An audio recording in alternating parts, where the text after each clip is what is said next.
Kata Allah, aku ini tergantung prasangka umatku. Kalau kita berpikiran positif tentang Allah, tentang takdir Allah, maka Allah akan positif kepada kita. Yang paling bahaya itu kalau suudzon pada Allah kebawa mati. Kan itu kayak suudzon baiknya. Suudzon baik tuh ngaruh masakan maneh gitu. Mungkin karena dosa saya banyak ya ada bagusnya lah gitu ya, nyadar diri gitu kan. Tapi kalau sampai suudzon pada Allah, enggak boleh. Karena Allah tidak menentukan takdir berdasarkan kebencian, kezoliman, enggak. Biasanya ranking 1, pas ranking 2 saya nggak mau pulang. Terus kata teman saya, boleh jadi Allah kamu membenci sesuatu, tapi di balik itu ada yang Allah sukai. Ada kebaikan untukmu. Ya mudah lamun juara hiji wae mah huluna beuki sagede gentong gede hulu. Besar kepala nanti jadi bagus kan? Kita tuh harus belajar dari kegagalan, dari kesalahan, supaya apa? Supaya kita bisa menjadi yang lebih baik. Jadi ketika ada sesuatu yang kita tidak suka, ini obatnya. Ini obatnya. Ayat ini obatnya. Suami mau gitu, mapatahan udah, ngedoain udah, solawatin udah, diruqyah udah. Bu, kalau yang begitu tuh ya, diruqyah, serius. Gimana Bu Suti ngeruqyahnya? Tau meja-mejanya ke suami. Jadi saya suka bilang, ini mah bukan anak ibu mah soleh. Da aslinya anak kita teh baik Bu ya. Kullu mauludin yuladu ala fitrah. Fitrah itu bimana Islam.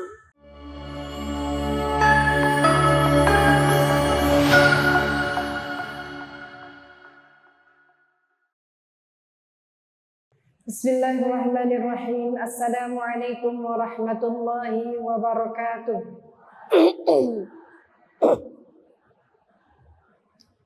Alhamdulillah, innal hamdalillah nahmaduhu wa nasta'inuhu wa nastaghfiruh. Alhamdulillahi ala ni'matil iman wal islam wal afiyah. Alhamdulillahilladzi arsala rasulahu bil huda wa dinil haqq liyuzhirahu 'ala ad-dini kullihi wa kafa billahi shahida. Ashhadu an la ilaha illallah wahdahu la syarika lahu wa ashhadu anna Muhammadan 'abduhu wa rasuluhu la nabiyya ba'dahu.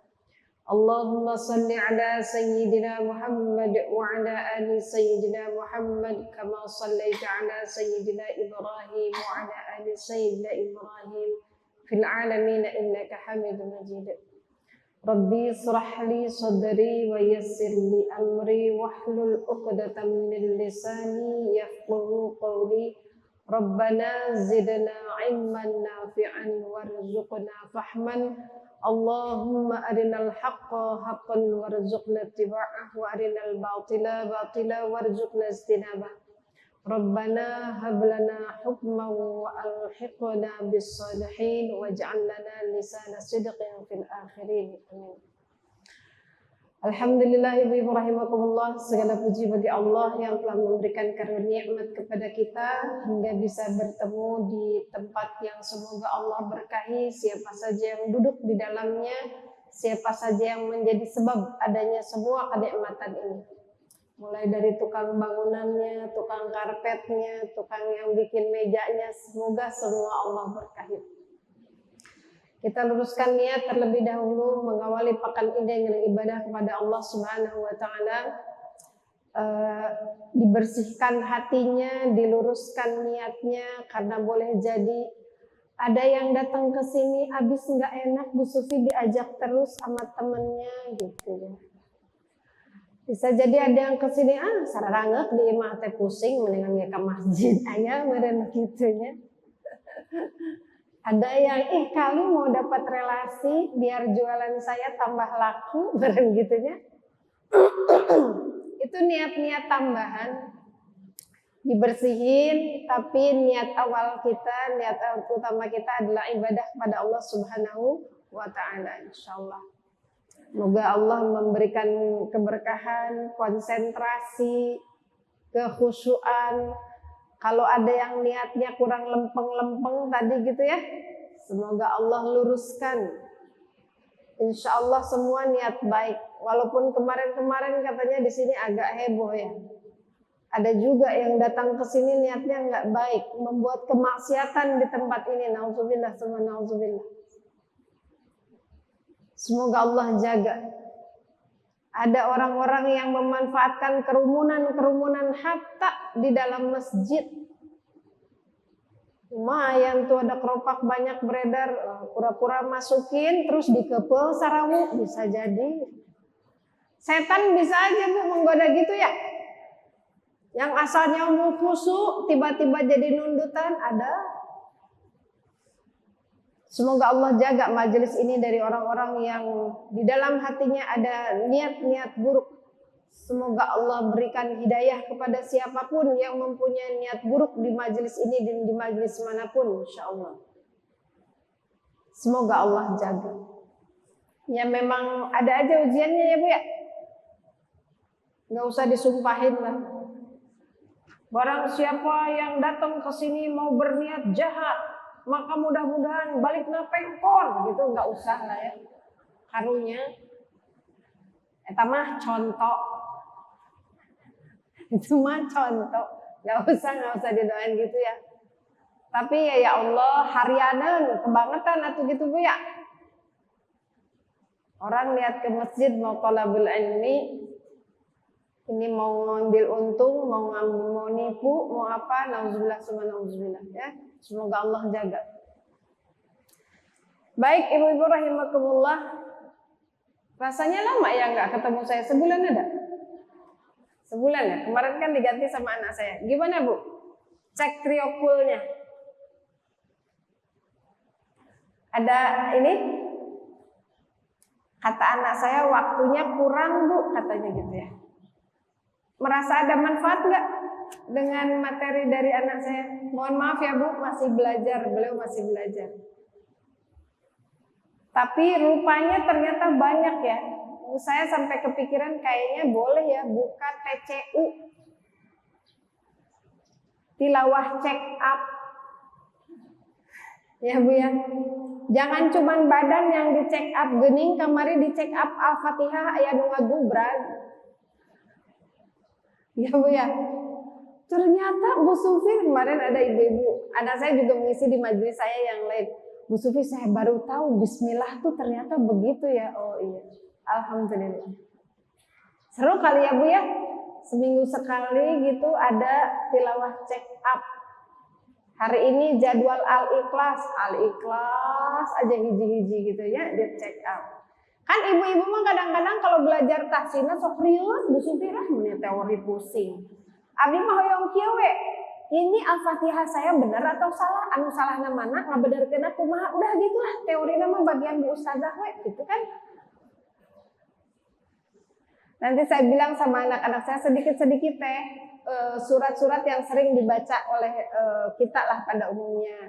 Nanti ayat kursi gitu ya, Al-Muluk, kemudian Al-Kahfi 10 ayat gitu ya. Yang 3 ayat terakhir Al-Baqarah, 5 ayat terakhir Al-Baqarah yang biasa kita pakai zikir gitu ya. Mudah-mudahan nantilah. Mudah-mudahan anak saya diberikan keberkahan insyaallah. Mohon doanya. Baik, hari ini kita lanjut kitab apa? Tuh, nya sok itu teh aya ditaros teh. Kitab apa yang lagi kita hanca? Minhajul Abidin. Kita lagi bahas tentang bab penyakit hati.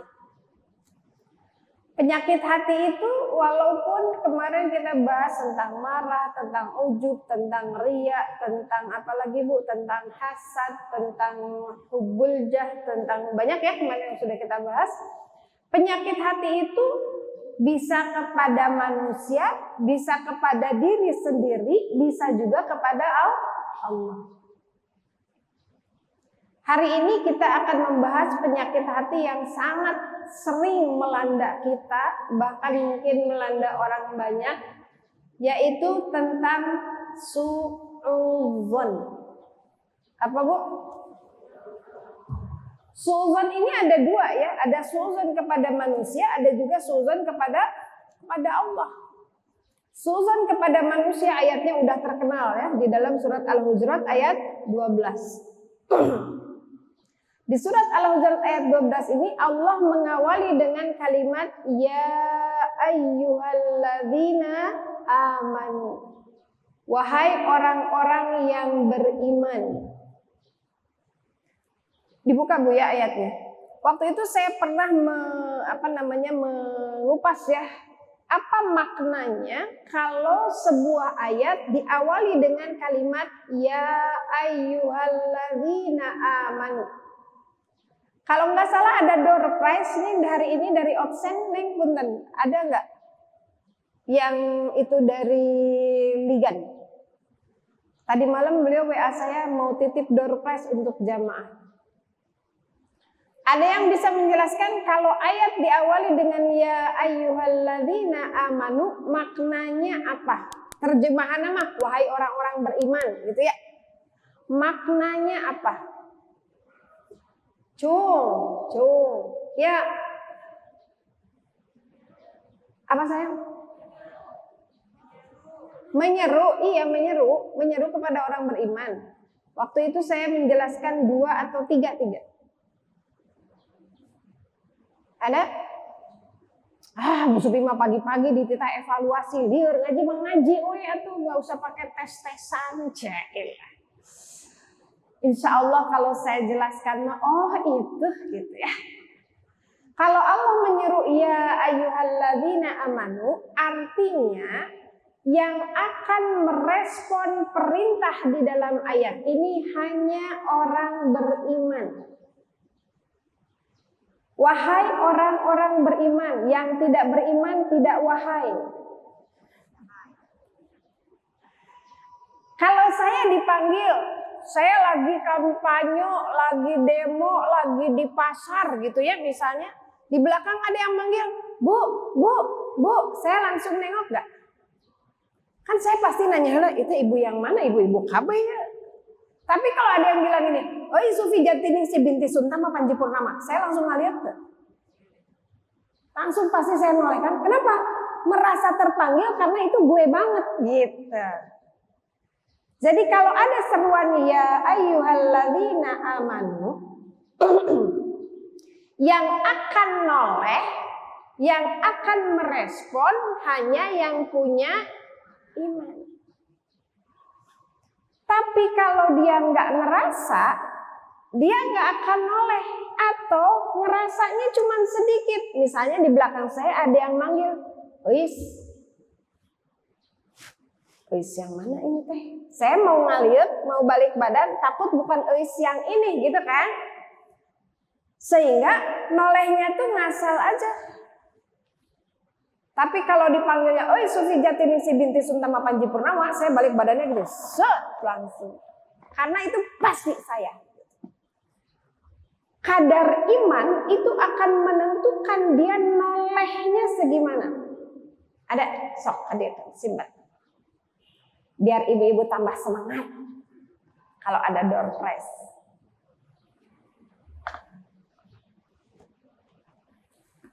Ini ya langganan nenek-nenek. Ada yang udah coba ini? Ininya emang nggak perlu dah saya. Ini sabun Saufara, sabun yang mengandung bidara. Sabunnya Bu Sufi sudah belasan tahun. Baik, jadi satu, kalau ada ayat ya ayyuhalladzina amanu, maka yang akan merespon hanya yang punya iman. Kalau yang nggak punya iman, dia nggak akan merespon. Yang kedua, kalau ayat ini diawali dengan ya ayyuhalladzina amanu, maka kualitas respon berbanding lurus dengan kualitas iman. Kalau imannya kuat, dia meresponnya akan bagus, akan maksimal. Ya ayyuhalladzina amanu kutiba alaikumusiyam. Ada yang saum teh hari pertama doang, kaditunya nggak saum. Dia beriman tuh, dia saum, tapi kemampuan dia merespon seruan untuk saum, ya imannya cuma segitu. Ada yang saumnya 30 hari sih Bu Sufi, tapi pokoknya mah ti isuk tapi kan ke maghrib ngagoler we. Dia beriman, dia saum, tapi kadar imannya cuman kuat sampai segitu. Tapi ada orang yang saum dengan kadar iman yang kuat, saumnya secara fikih afdol, sah, tapi secara akhlak, secara akidah, ubudiyah top. Nah, paham nggak? Kualitas iman akan menentukan kualitas amal. Makanya dipanggil ya ayyuhalladzina amanu, wahai orang-orang yang beriman. Ini menandakan bahwa sebelum Allah menyampaikan pernyataan yang akan Allah sebut di dalam surat Al-Hujurat ayat 12 ini, ditoel heula imana gitu. Dicek dulu kira-kira iman kita tuh segimana nih. Maka kita harus taki-taki. Taki-taki itu apa? Siap-siap. Kalau ada ayat ya ayyuhalladzina amanu, kita harus siap-siap. Kira-kira saya mau meresponnya seperti apa? Apa perintahnya? Kata Allah, Ijtanibu katsiran minadh-dhann. Jauhilah oleh kalian sebagian besar dari prasangka. Masa yang gini aja perlu iman, Bu Sufi? Ini kan kayak akhlak yang mudah, menjauhi sikap berprasangka. Tapi Allah mengawalinya dengan, wahai orang-orang beriman, kalau kamu benar-benar punya iman, gitulah kasarnya Bu ya. Kalau kamu benar-benar punya iman, jangan suka berprasangka ya. Kenapa? Kata Allah, inna ba'da dhanni ismun. Sesungguhnya sebagian dari prasangka itu kebanyakan tuh dosa. Berarti ada sebagian prasangka yang tidak dosa. Kalau intel nggak boleh berprasangka, gawat. Kalau intel polisi justru harus suuzon terus. Ningali tukang baso, nah ieu teh cepak. Terus di nusakuna, nah itu teh jiga hate, jiga hatung kita deukeut. Itu kan harus suuzon kalau intel husnuzon, atuh gawat ya nanti. Sebagian ada. Dalam proses peperangan suuzon kepada lawan itu harus. Kalau ini musuh nih, tiba-tiba ngasih kue, nggak boleh langsung dimakan, bising diracun, iya kan? Kalau presiden mau datang kemana gitu, itu kan dicek dulu kan, itunya apa makanannya. Bapak menikit, bapak menisuzon ke saya teh, nggak bisa begitu, SOP-nya. Maka sebagiannya itu memang mengandung dosa kalau kita suuzon. Lalu kata Allah, fala tajassasu, tongting kecawisnya. Tajassasu itu apa? Tajasus teh naonnya? Apa sih diterjemahkannya di Al-Qur'an? Di terjemahan tajasus tuh apa ya? Kepoin kekurangan orang. Nah itu tajasus. Kenapa itu datang telat? Kenapa dia kayak begitu? Nah, itu tajasus. Tajasus itu untuk orang pada umumnya nggak boleh dikepo-kepoin. Tapi untuk polisi, untuk dokter itu boleh tajasus. Pas datang, Ibu, kenapa gulanya tinggi? Ibu suka makan gula ya? Enggak dok, saya emang nggak suka gula. Oh, brownies kali ya. Nah kalau brownies suka saya. Eta itu tajasus. Jadi mencari-cari, kepo-kepoin keburukan orang. Nanti kita jelaskan ya. Wala yaghtab ba'dukum ba'da, dan janganlah kamu menggunjing, menggibah. Gibah itu apa Bu Sufi? Gibah itu adalah kalau kita membicarakan tentang orang lain, lalu orang itu tidak ridho. Jadi bukan membicarakan yang jelek-jelek aja Bu ya. Kalau misalnya nih, Saya punya tetangga ya, dia kalau makan teh nggak bisa makan kalau nggak pakai jengkol misal. Tapi orang ini tuh selalu umpet-umpetan gitu. Dia tuh nggak mau tetangganya tahu bahwa dia itu kalau makan harus selalu ada jengkol misalnya gitu ya. Kan nggak haram ya, makruh doang. Terus tiba-tiba kita tahu gitu. Nah, kalau kita tahu bahwa dia tidak suka kebiasaannya diketahui oleh orang, maka nggak boleh kita bilangin ke orang lain, tahu nggak sih ibu itu ya, kalau nggak ada jengkol dia nggak bisa makan tahu. Merasa itu bukan gibah dan itu mah bukan haram kan, maksudnya bukan maksiat, tapi orangnya nggak ridho, nggak boleh. Jadi bukan cuman keburukan bu ya gibah teh. Ya malah yang ngomongkeunnya da ieu memang nyatanya kayak begitu ya malah yang gibah da. Heuh eta gibah teh. Kan kadang-kadang suka pakai dalilnya. Ya malah yang ngomongkeun. Ya terus naon ngaranna? Ada gibah yang dibolehkan. Nanti sebetulnya ini babnya Teh Nida ya, babnya Bu Nida untuk membahas ini.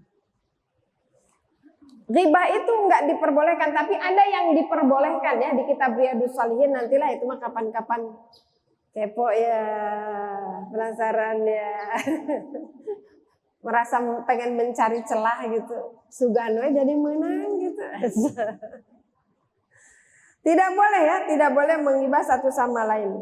Maka apakah kamu suka memakan bangkai yang sudah mati? Ibaratnya kalau kita menggibah orang itu kita seperti memakan bangkai saudara kita sendiri.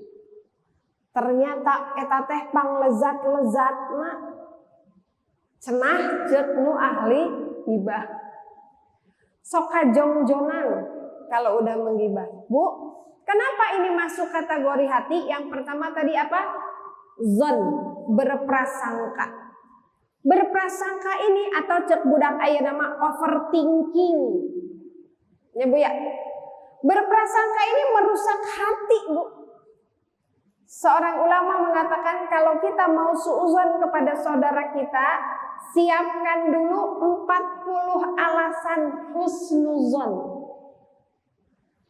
Misalnya kita janji nih sama orang, sama seseorang, janji ya ketemuan jam 9 di shelter misalnya.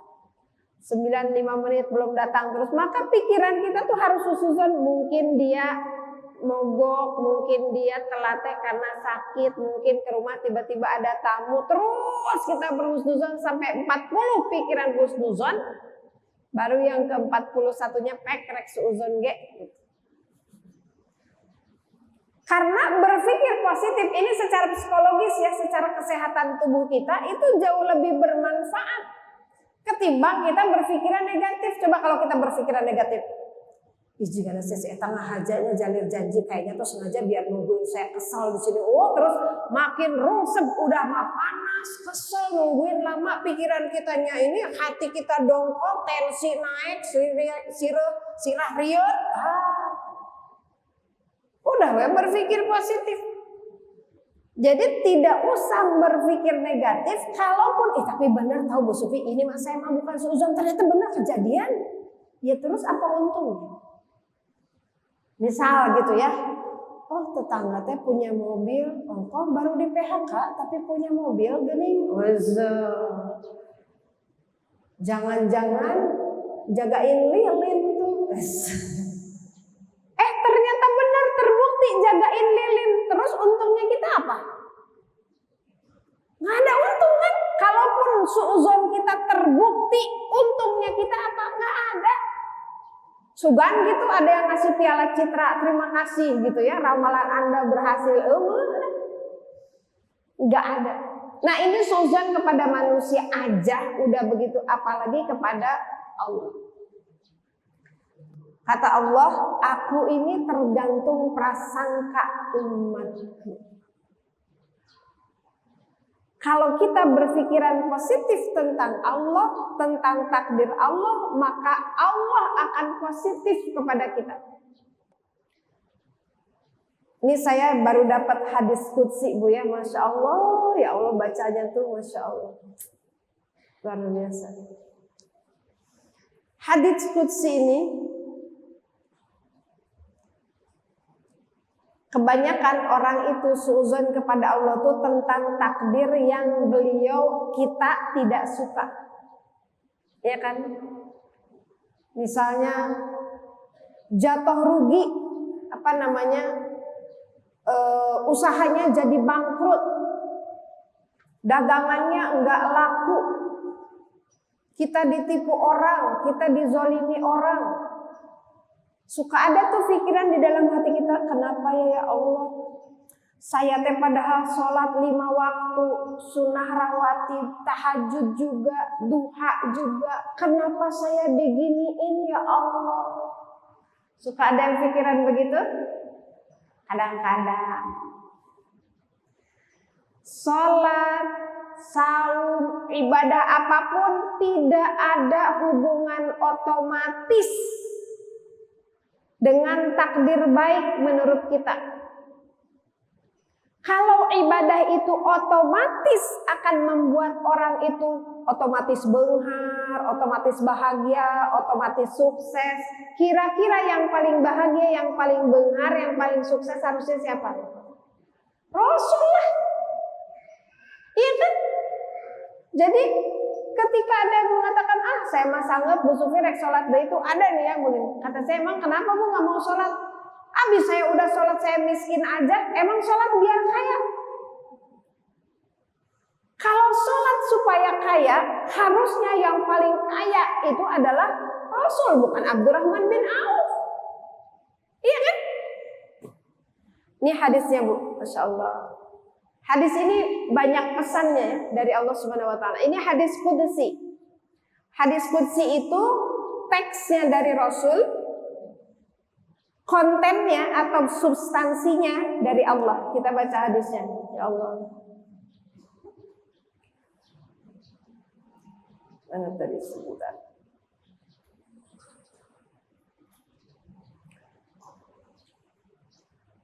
Wahai hambaku, kata Allah. Jadi ini dipenggal-penggal ya, saya penggal-penggal ada 5 kalau nggak salah. Wahai anak Adam, saya bacakan terjemahannya langsung karena panjang hadisnya. Janganlah engkau takut kepada pemilik kekuasaan selama kekuasaanku masih ada dan kekuasaanku tidak akan sirna selamanya. Kekuasaan apapun, selama kita menyatakan kebenaran, kita nggak usah takut. Yang kedua, wahai anak Adam, janganlah engkau cemaskan sempitnya rezeki selama perbendaharaanku masih ada dan perbendaharaanku tidak akan pernah habis selamanya. Jangan pernah mencemaskan urusan rezeki kita karena Allah kekayaannya tidak terbatas dan tidak akan pernah habis. Saya selesaikan dulu sampai akhir ya. Wahai anak Adam, kata Allah, janganlah meminta kepada selain aku sementara engkau memiliki aku. Jika engkau mencariku, engkau akan menemukan aku, dan jika engkau kehilangan aku, maka engkau kehilangan seluruh kebaikan. Dalam segala apapun yang harus kita cari adalah Allah Subhanahu wa Ta'ala. Wahai anak Adam, aku ciptakan engkau untuk beribadah, maka janganlah engkau bermain-main. Dan engkau telah aku tetapkan rezekimu, maka janganlah penatkan ragamu. Allah tuh udah menetapkan rezeki kita, les kudu capek hati. Ketika kita capek, ketika kita harus berikhtiar, itu mah biar kita dapat pahala aja, tapi hati kita nggak boleh dikotori dengan pikiran-pikiran tentang rezeki, itu mah udah Allah tentukan. Jika engkau ridho terhadap pemberianku, kata Allah, maka aku ridho kepadamu dan aku tenangkan jiwamu, dan engkau menjadi orang yang mulia di sisiku. Saya ulang ya. Jika engkau ridho atas pemberianku, maka akan aku tenangkan jiwa dan ragamu, dan engkau menjadi orang yang mulia di sisi. Dan jika engkau tidak ridha terhadap pembagianku, maka demi kemuliaan dan keperkasaanku, sungguh aku akan bebankan engkau dengan dunia, sehingga engkau terseok-seok seperti hewan melata di permukaan bumi. Kemudian engkau tidak akan mendapatkan apa-apa selain yang telah aku tetapkan, dan engkau menjadi orang yang tercela di sisiku.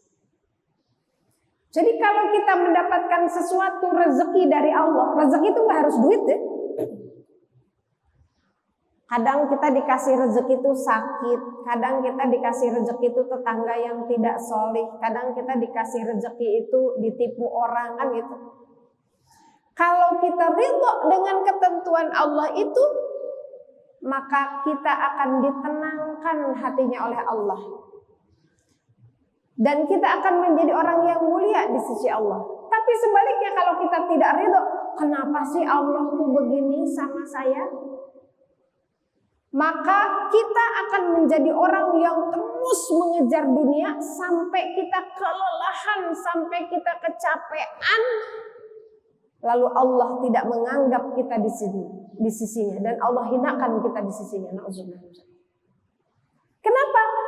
Karena kalau kita kukulutus bahasa Indonesia apa? Grundelin. Kalau kita grundelin takdir Allah atas kita, lalu kita tidak ridho dengan takdir Allah tuh, saya nggak terima Bu Sufi. Saya tuh yang paling kerja keras di kantor, malah dia yang dapat proyeknya misalnya gitu. Kita tidak ridho dengan pemberian Allah itu, maka akan tidak tenang hati kita. Misalnya gini, contoh sederhana aja. Kita udah antri ini, lagi prasmanan, antri pas bagian kita habis. Pernah ngalamin gitu? Atau kita lagi mau ikut kemarin tuh ya, pas ada siapa, Syarifah Halimah Alaidrus. Ya Allah, yang ngantri dari Ba'da subuh di depan Masjid Raya tuh. Pas udah kita di depan pintu, pas ditutup sama panitia, di dalam udah penuh. Kenapa sih ini tim cateringnya kayaknya enggak gitu, katanya tamunya tuh berapa banyak, enggak kira-kira tuh yang ngambil di depan. Wah, jadi riwa atau HTT. Coba kalau kita gini, terus maaf Bu, cateringnya udah habis. Oh iya, alhamdulillah, bukan rezeki saya. Beres. Kalau artinya tukang somai, Anda proko di tukang somai, beres akhirnya. Dan teriak itu. Tapi coba kalau kita grundelin. Wah, capek. Kenapa kita harus husnuzan kepada Allah Subhanahu wa taala? Karena kita harus yakin bahwa semua ketentuan Allah itu presisi. Presisi itu ngepas. Pas banget. Dalam hadis qudsi yang lain, Allah berfirman, wahai malaikat, tahanlah rizki untuk orang itu, karena aku tidak ingin dia bermaksiat dengan kelapangan rezeki yang aku berikan. Wahai malaikat, bukakanlah pintu rezeki untuk orang itu, karena dia pandai bersyukur. Jadi Allah tuh tahu yang ngepas buat kita tuh mana gitu. Nah kalau saya ujuk-ujuk misalnya ayana ngadoa, ya Allah abdi hoyong Fortuner misalnya gitu ya. Cek Allah teh can kuat bayar pajakna Sufi manema. Terus belum kuat ngejaga hatinya. Kalau mobil itu doang mapannya kagesrek saeutik bahaya we lah gitu kan. Coba kalau Fortuner kincong aya nu ngabaret belum bisa siap menyimpan harta itu di tangan. Kalau kita masih menyimpan harta itu di hati, ngerusak hati kita, kerek tidur bentak deui sieun aya nu maling sieun belum kelas, nggak dikasih sama Allah. Lanjutin hadis. Wahai anak Adam, aku ciptakan 7 langit dan 7 bumi dan aku tidak berat menciptakannya sama sekali. Lantas bagaimana kamu berpikir bahwa aku sulit untuk menyediakan rezeki bagimu? Menciptakan langit dan bumi saja Allah tuh gampang banget. Apalagi cuma ngejamin perut seorang anak manusia. Allah, eta mah cemen gitu ya, enteng banget. Wahai anak Adam, aku tidak lupa kepada orang yang telah bermaksiat kepadaku. Lantas bagaimana mungkin aku lupa kepada mereka yang taat kepadaku? Sedangkan aku adalah Tuhan yang Maha Pengasih dan berkuasa atas segala sesuatu. Wahai anak Adam, janganlah engkau minta kepadaku jatah rezekimu di esok hari, sebagaimana aku tidak pernah meminta apa yang akan engkau lakukan ibadah di esok hari. Kita kan tidak diminta untuk sholat zuhur jam isukan, ya kan? Sholat zuhur hari ini, sama Allah nggak diminta. Jadi jangan maksa sama Allah. Minta sesuatu yang akan dilakukan besok, seperti Allah tidak memaksa kepada kita untuk melakukan sesuatu yang baru besok wajib kita lakukan. Wahai anak Adam, aku sungguh mencintaimu, maka demi hakku di atasmu jadilah engkau yang cinta kepadaku. Jadi bagaimana kita mau suuzon kepada Allah dengan hadis ini? Sampai Allah mengatakan, aku menentukan semua itu karena aku mencintaimu, kata Allah. Ini hari ini ada beberapa yang minta didoakan, ada orang tuanya yang lagi sakit, ada yang sekarang secara ekonomi lagi kesulitan dan lain sebagainya. Yang paling harus kita jaga itu adalah sikap hati kita kepada Allah. Gak boleh kita mempunyai sikap hati yang suuzon kepada Allah. Hatta itu teh perasaan kita, misalnya gini. Dulu ada kasus jamaah Allah yarham. Saya ajak ngaji, Bu, ikutan yuk ngaji. Saya sibuk, Bu Sufi. Anak-anak saya lagi sekolah terus, saya ajak enggak mau ngaji. Sampai akhirnya kemudian Allah takdirkan beliau dengan sebuah penyakit yang penyakitnya itu divonis tinggal berapa tahun. Akhirnya itu ternyata jadi jalan rezeki buat beliau. Setelah divonis itu beliau jadi mau ngaji, mau belajar Al-Quran, mau ikut ke taklim. Coba itu musibah atau rezeki? Rezeki kan, kalau kita lihat dengan kacamata yang husnuzon pada Allah, mau ngaji, mau baca Quran, mau belajar Al-Quran itu mahal banget. Dibayarnya ternyata pakai penyakit. Akhirnya saya ngaji itu di rumahnya, di kamarnya, dia sampai dengan dia asalnya ngaji masih ikut sampai dengan kemudian penyakitnya makin kronis. Dia terbaring di atas kasur, kita ngaji di bawahnya, dia pakai oksigen, pakai segala macam, kita ngaji di bawah kasur, di kamarnya. Awalnya dia merasa, Bu Sufi, ini teh kali karena dosa saya banyak banget ya, saya diajak ngaji nggak mau ngaji, diajak belajar Quran nggak mau belajar Quran. Saya bilang boleh jadi, tapi nggak boleh berpikir begitu. Gak boleh berpikir begitu.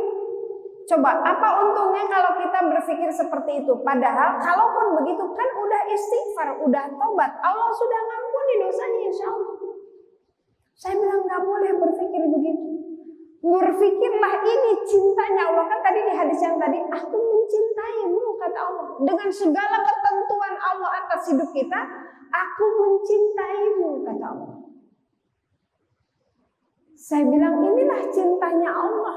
Dengan cara inilah kemudian damerenya kita teh kalau di baledog teh dilempar pakai lintingan kertas. Dan gak akan noleh jika nantinya punya. Tapi coba kalau di baledog pakai batu.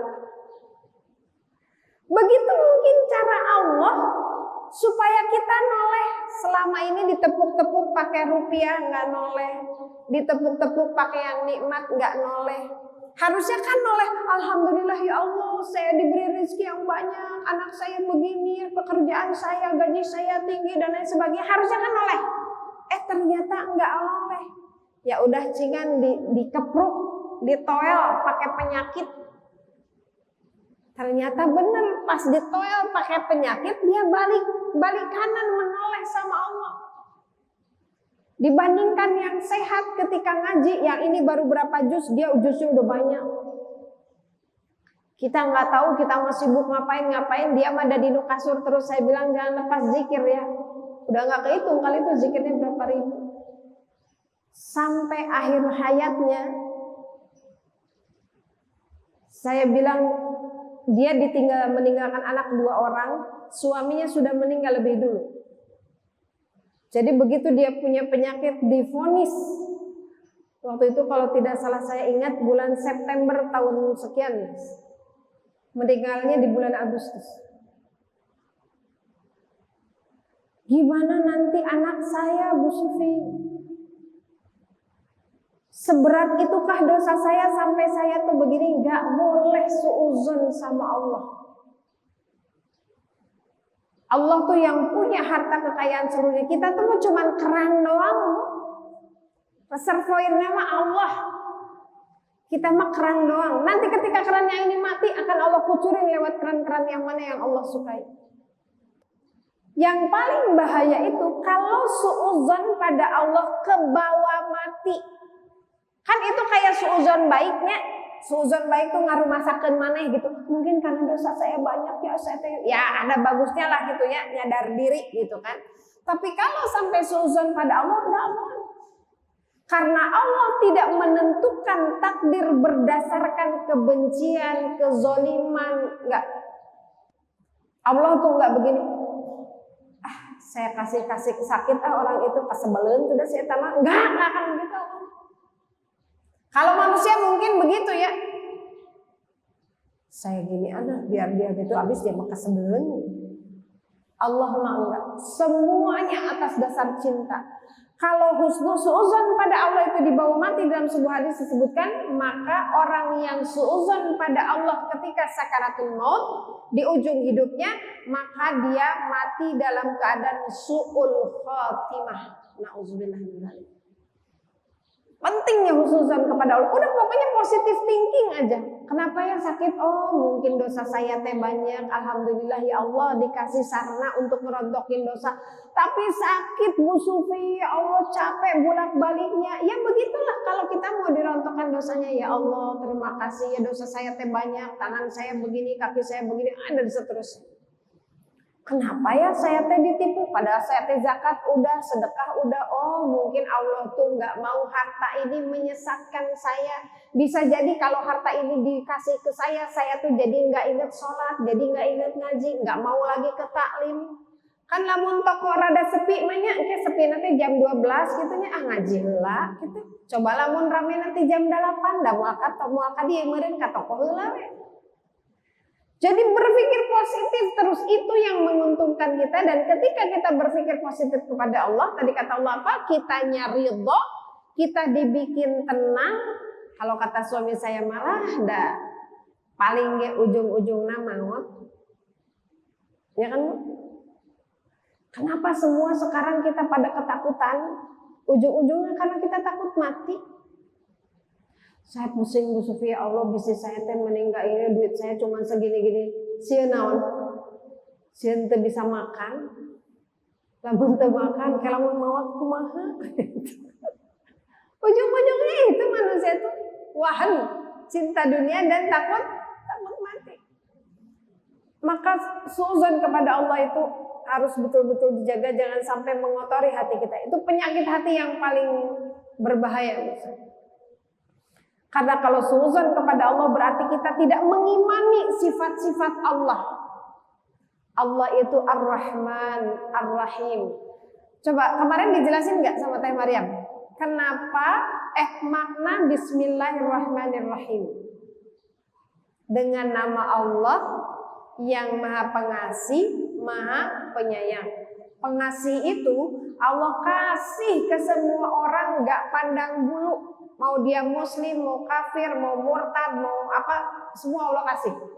Jantungnya sama didetakkan, metabolisme ginjal dan lain sebagainya sama Allah kasih. Itu satu bagian Allah kasih untuk ke semua makhluk di bumi ini, Ar-Rahman.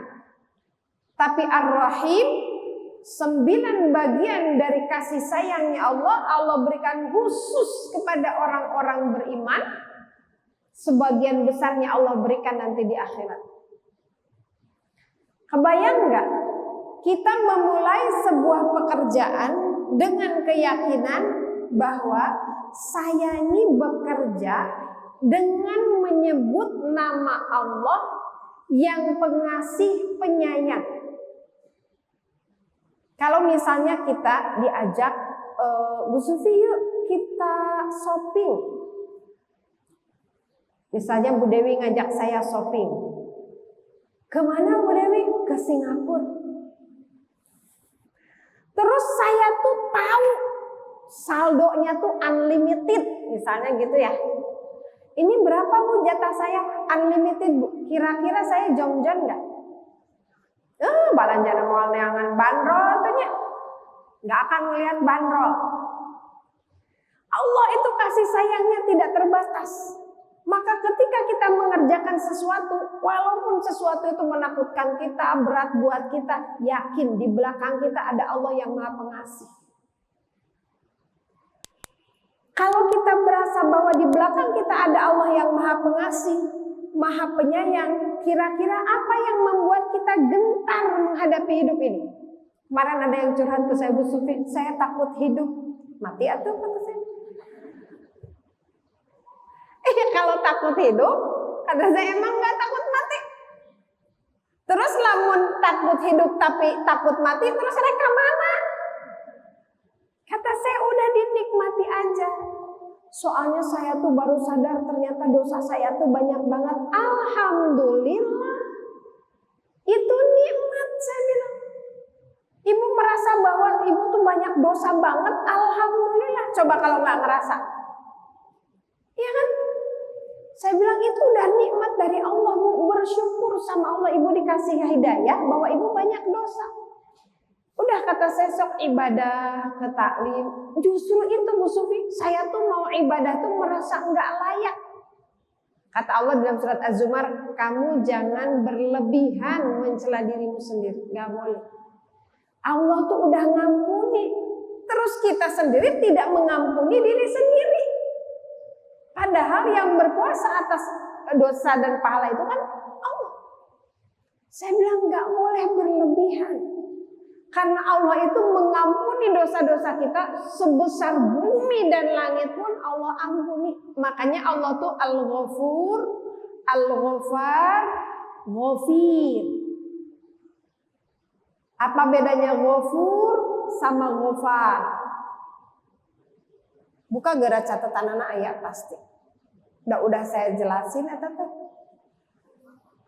Kalau Ghafur teh Maha Pengampun, Ghafar juga sama Maha Pengampun. Dua-duanya Maha Pengampun. Kalau ibu nanti lihat di Al-Qur'an yang diterjemahkan, dua-duanya Maha Pengampun, tapi konotasinya berbeda kata guru saya. Kalau Ghafur itu Allah Maha Pengampun untuk sebesar apapun dosa. Seandainya Fir'aun bertobat sebelum dia najah itu apa? Sakaratul maut, akan Allah ampuni. Tapi dia bertobatnya mengatakan saya beriman kepada Tuhannya Musa dan Harun ketika udah mau gitu. Kalau Ghafar, Allah Maha Pengampun seberulang apapun dosa itu. Jadi jangan dikira karena kita merasa jadi solehah banget tapi jadi suudzon sama Allah, nggak boleh. Mengaku banget itu kan bagus tuh, mengaku kita berdosa, solehah tanya, tapi nggak boleh bergeser jadi suudzon sama Allah. Ghafur, Maha Pengampun apa?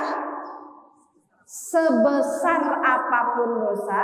Kalau Ghafar, Maha Pengampun atas dosa seberulang apapun. Bahkan di sebuah hadis itu disebutkan, ada orang bermaksiat, malaikat lapor kepada Allah, ya Allah, ini dosa si fulan, tapi dia taubat. Ghufirallahu wa ubalihu. Aku ampuni dia dan aku setelah itu lupakan. Yang kedua, ya Allah, ini si fulan melakukan dosa yang sama, tapi dia tobat lagi. Aku ampuni dan aku abaikan. Yang ketiga, kan manusia suka begitu yang punya. Sekali tobat, derdei, 2 kali tobat, derdei, gitu kan. Yang ketiga kali, malaikat datang lagi. Ya Allah, ini dosa orang yang sama dengan maksiat yang sama, tapi dia bertobat lagi. Aku ampuni dan setelah itu aku abaikan. Keempat kali, ketika malaikat itu datang, Allah langsung mengatakan, saya sudah mengampuni dosa orang itu. Kenapa? Karena saya tahu dia akan bertobat setelah bermaksiat. Apa maknanya? Allah aja husnuzon sama kita. Kalau sekali tobat, 2 kali tobat, 3 kali tobat, pasti kalau 4 kali nasi eta bakal tobat. Gitu Bu. Ya Allah, Allah aja husnuzon sama kita. Terus bagaimana mungkin kita suuzon sama Allah? Gak akan mungkin Allah melakukan sesuatu itu atas dasar kebencian, kezaliman. Enggak akan. Masya Allah, gak boleh suuzon pada Allah. Itu adabnya kepada Allah itu harus berhusnuzon. Semua harus kita tafsirkan positif. Sok sekarang geranya kalau lihat eta di medsos banyak orang yang terganggu mental health-nya. Anak-anak muda sekarang lagi gandrung mental health, kesehatan mental. Makanya etik-etik healing, dikit-dikit self reward. Baru ngapain harus self reward, menjaga balance life balance, biar hidupnya seimbang, biar tetap waras, gitu. Bahasa anak-anak muda sekarang. Jadi ayeuna mah baru selesai PTS kemarin kan PTS ya anak-anaknya. Ada yang minta healing sama ibunya. Ya Allah Bu Sufi, baru dak ayeuna karek berek TPS hayang healing. Eta nu ujianna gimana gurunya nya nu bikin soal terus mariksa terus pas udah ini diprotes sama orang tua kudu bukan lagi healing tamah hilang we geus amaterial. Maka kalau kita menjaga keseimbangan mental berpikirnya dengan materi, dengan healing, lalu kita, ya saya mah mending gak bisa kayak orangnya, orang mah healing teh kabalok kia gitu. Saya mah tinggal ngeliatan doang tokonya dia, gitu. Janganlah. Akan capek kata Allah kan tadi gitu. Kalau kita tidak ridho dengan pemberian dari Allah kepada kita, jatah dari Allah kepada kita akan dibikin gak tenang terus hidupnya. Capek kan Bu? Gak tenang tuh. Capek. Udah berpikir positif aja insya Allah. Jam berapa ini? Adanya diingetin ya. Saya jangan sampai kebablasan. Kita sampai jam 10, abis itu tanya jawab gitu sebetulnya rundownnya Bu. Cuman kalau saya udah pegang mic, ayo labah sampai setengah 11 ngomong, nggak boleh ya. Nanti takut disemprit sama panitia. Dan saya mah pesuruh atuh, Bu Sumi datang, ngomong, urun, balik. Itu penyakit hati. Berikutnya penyakit hati itu adalah ghil. Apa Bu? Rabbana wala taj'al fi qulubina ghillal lil ladzina amanu. Nah, ini ghil itu apa ya? Goreng hate. Naon coba bahasa Indonesia? Apa ya ghil tuh? Julid. Ghil tuh julid. Rabbana wala taj'al fi qulubina ghillan lil ladzina amanu. Ya Allah, jangan Engkau jadikan kami orang-orang, jangan Engkau adakan hati kami fi qulubina, di dalam hati kami, ghillan lil ladzina amanu. Surat Al-Hasr ayat 10. Saya lupa bilang. Ghil itu di dalam tafsir adalah perasaan buruk ya. Jadi kitanya itu ya goreng hate dan mencek bahasa Sunda mah bahasa Indonesia naon atuh goreng hate kan kalau bahasa Indonesia mah goreng ati teh ati ayam digoreng kan gitu. Kalau orang Sunda mah bukan goreng hate tuh ini negatif thinking aja gitu sama orang. Ini agak beda dengan suuzon ya Bu ya. Bentar. Nah, saya buka dulu tafsirnya. Ya. Ini ayatnya kaitannya adalah kaitan dengan muhajirin dan ansar. Walladzina jaa'a min ba'dihim yaquluna rabbana ighfir lana wa li ikhwanina alladzina sabaquna bil iman wa la taj'al fi qulubina ghillan lil ladzina amanu rabbana innaka ra'ufur rahim. Dan orang-orang yang datang sesudah mereka yaitu kaum muhajirin dan ansar, lalu mereka berdoa, ya Rabb kami, berikanlah ampunan kepada kami dan saudara-saudara kami yang telah beriman terlebih dahulu dari kami, yaitu kaum muhajirin dan ansar.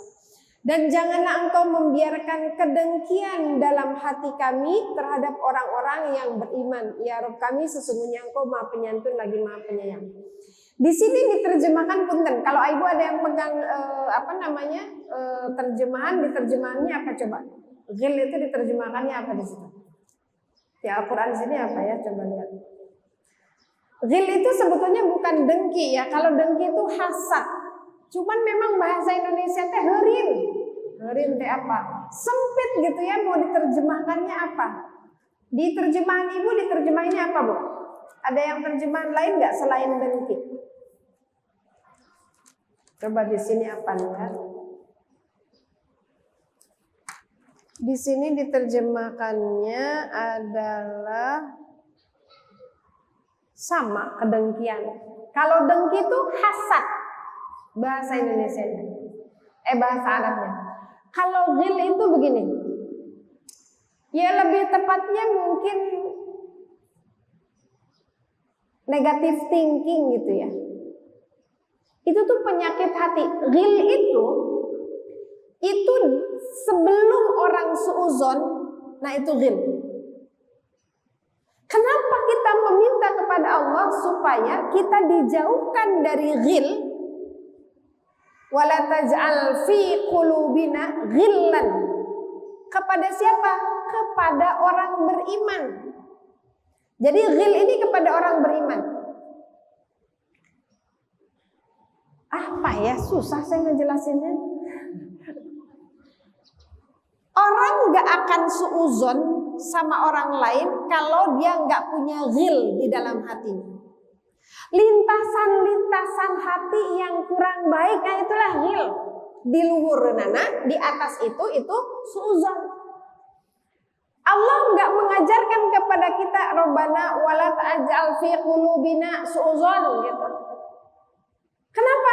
Karena bibit buitnya gitu ya, benihnya yang harus kita jauhi lebih awal. Sebelum kita suuzon, kemudian kita punya pikiran negatif, itulah yang disebut dengan ghil. Ghil ini bisa kepada manusia, terutama kepada manusia ya. Maka itu yang akan merusak persaudaraan. Ini kan cerita tentang kaum muhajirin dan ansor. Persaudaraan kaum muhajirin dan ansor adalah persaudaraan yang di dalam Al-Quran itu Allah agungkan karena sangat spesial. Kaum muhajirin adalah kaum orang-orang yang terusir dari kota Mekah. Mereka mengikuti hijrah bersama Rasulullah, mereka tidak membawa harta, mereka tidak membawa ternaknya, tidak membawa apa-apa. Mereka datang ke Madinah disambut oleh kaum Ansor. Ansor itu dari kata Nasoro. Nasoro itu artinya menolong. Bagaimana persaudaraan mereka atas dasar iman? Masya Allah, kita tahu lah ya dalam sejarah seperti apa persaudaraan mereka. Ada yang nawarin rumahnya dibagi dua, tokonya dibagi dua, ternaknya dibagi dua, bahkan ada yang menawarkan istrinya. Kalau Abdurrahman bin Auf nggak mau dikasih sebagian harta saudaranya, jadi waktu itu diahwankan, tahu diahwankan, dipersaudarakan. Si A dipersaudarakan sama si B dipersaudarakan sama ini gitu. Itu persaudaraan yang sangat luar biasa. Kalau saja ada ghil di antara mereka, kocap kacarita, Al-Kisah gitu ya. Saya lupa ayatnya, kalau tidak salah di Al-Anfal ya. Ada sebuah peperangan yang dimenangkan oleh kaum muslimin.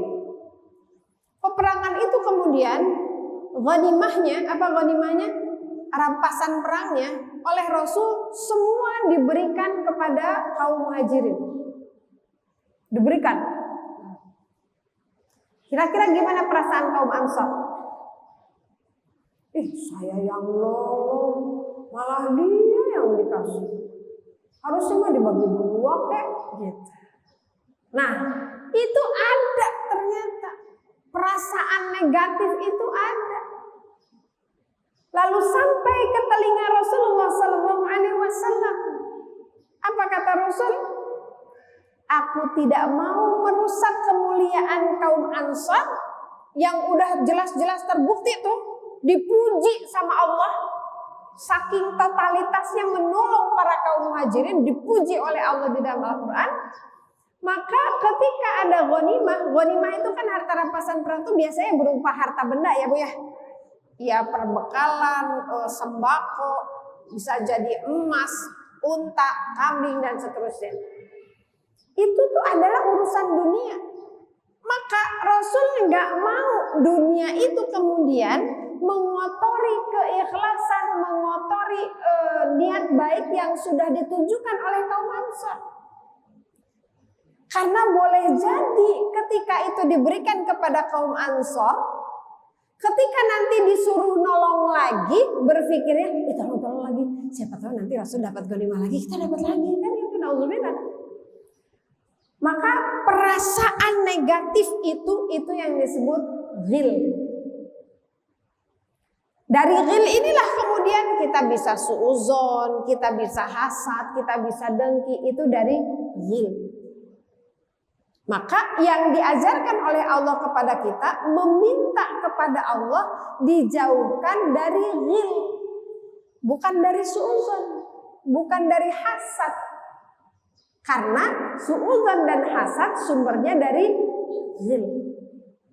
Hese lah nerjemahkeun ke bahasa Indonesianya, pokoknya mah paham lah eta we nya ghil teh. Ini enggak akan semata-mata Allah cantumkan di dalam Al-Qur'an doa ini, wala taj'al fi qulubina, bukan fi qulubi, apa bedanya?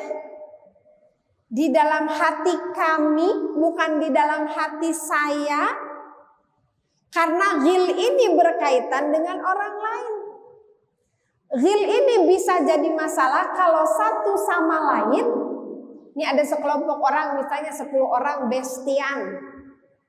Ada satu aja yang punya ghil, bisa rusak tuh semuanya. Kita yang harewas, isi eta kayaknya udah gak kompak lagi ya, masa kemarin dress code-nya salah tahu dia teh. Belum suuzon nih. Baru gitu aja. Dia ngerasa nggak nyaman, bestinya nggak pakai dress code. Kata suami saya, kenapa ibu-ibu teh senang seragam? Jadi tadi malam lagi rapat pas sebuah acara Zoom. Suami saya dengerin. Kan ibu-ibu mah diatur gitunya. Ibu-ibu nanti brosnya sebelah kiri ya. Sepatunya warna hitam. Kerudungnya warna ini. Suami saya senyum. Kenapa Bi? Ibu-ibu teh detail banget ya, sampai nukit-nukit itu diatur. S1 ibu-ibu mah perfeksionis. kudu sempurna penampilannya. Ambeh naon eta teh Bu? Ambeh alus dipotona. Eta kan ibu-ibu mah nya. Kan bagus Bi dipotonya, nanti brosnya teh di kiri semua, sepatunya sama, semua hitam, kan bagus. Terus abis itu apa? Nyata kumaha halus we.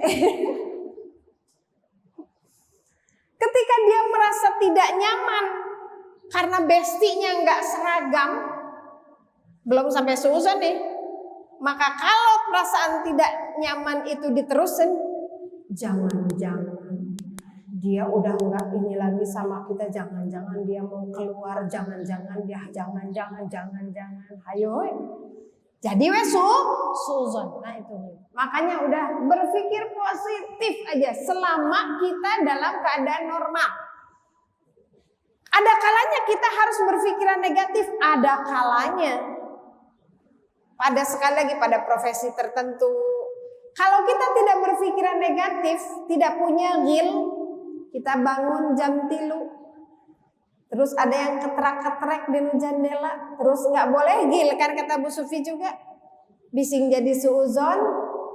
Oh, anu bade ka masjid beureun nyasar, gitu mana gitu. Ada kalanya kita harus berpikiran negatif pada tempatnya, tapi secara umum nggak boleh. Akan sakit hati dalam tanda kutipnya, sakit hati beneran jadi hepatitis bisa. Karena jadi nyungkelit begitu kan. Jadi kepikiran mahna kena, kalau mahna kena terus jadi GERD, tidak GERD terus kanu hepar. Ngering beneran. Udah berpikir positif. Kecuali diperlukan ya. Kayak sekarang nih di Masjid Al-Mutakin, Bapak Satpam harus mulai berpikiran negatif pada orang-orang tertentu, karena ternyata ada ya gitu.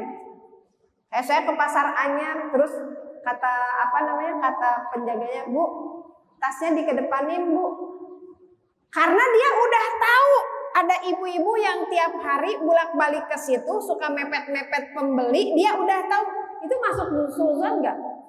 Enggak. Saya nggak usah nanya yang mana ibunya yang mana, nggak usah. Itu tajassus. Udah aja nurut. Oh, dia kan orang situ, dia tahu betul kondisinya di sini. Kedepanin Bu tasnya, udah kedepanin aja. Nggak usah abis itu, yang itu bukan, yang produk hijau, ya itu, oh itu, terus dipoto pasang status, nggak usah.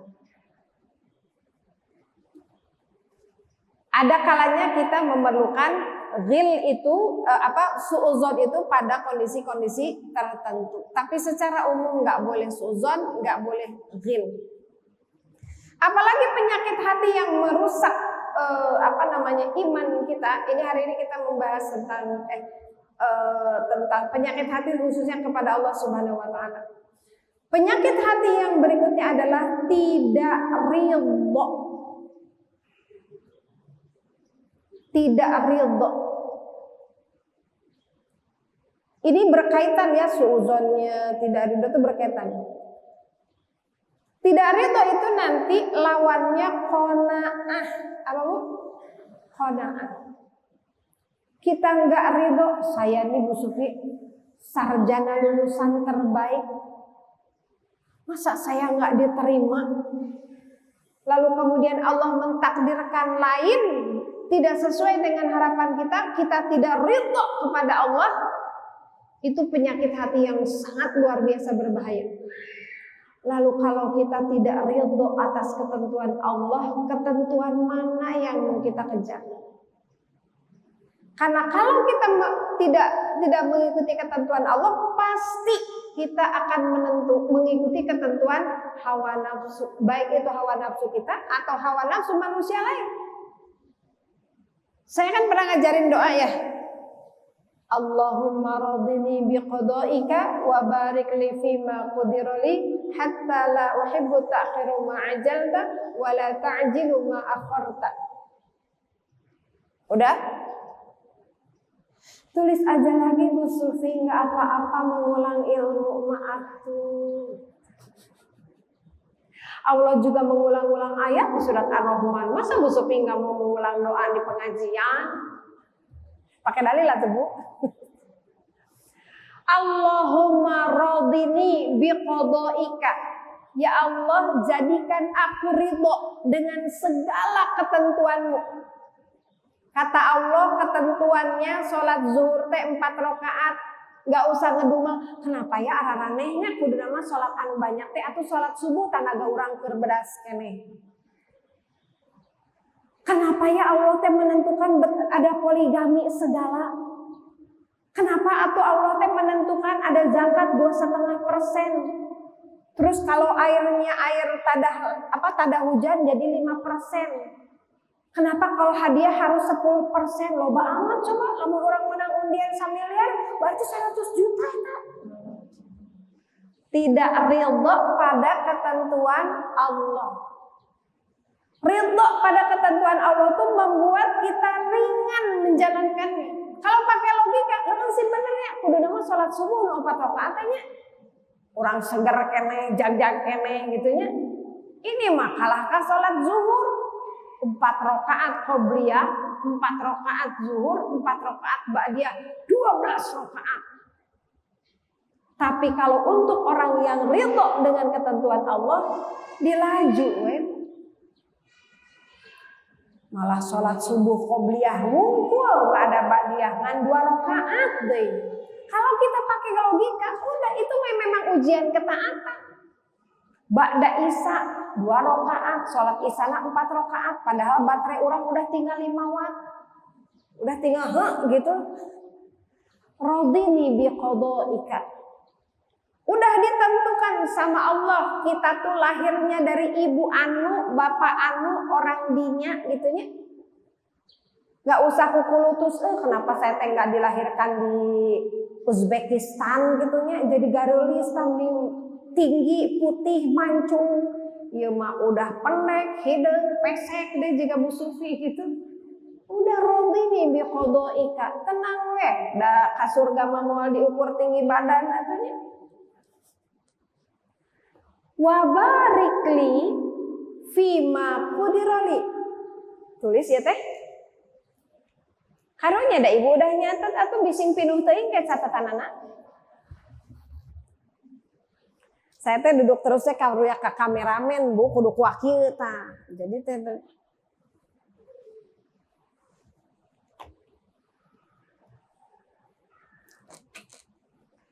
Allahumma ya Allah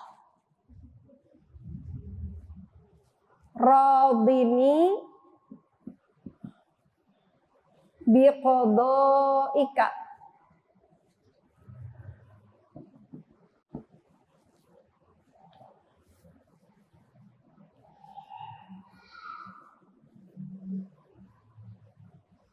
Wa barikli fima qudirali.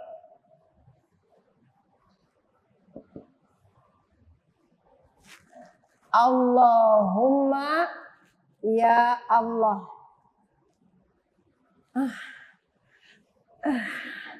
Alhamdulillah. Tapi untung tahu jadi orang pendek tehnya.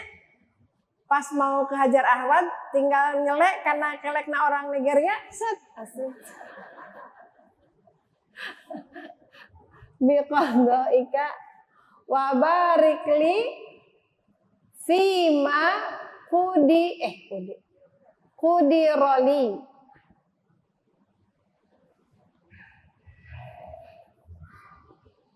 Hatta la uhibbu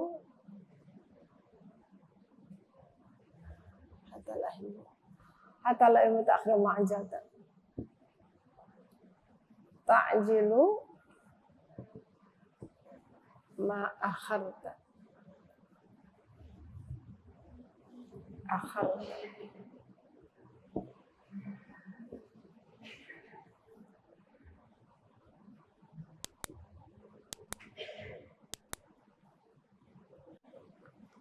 Wala hatta la yutakhir ma'ajata wala ta'jilu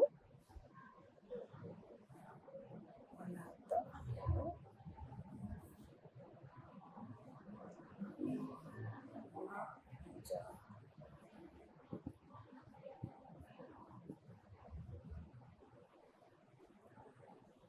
ta'jilu ma akharta wala ta'khiru ma ajalta. Ya Allah, jadikanlah aku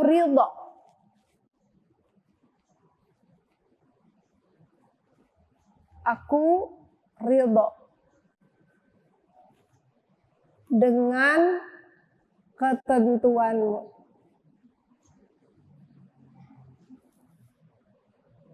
Dan berkahilah segala apa-apa pada segala apa-apa yang kudirol itu apa ya? Yang ditakdirkan untukku. Hingga aku tak suka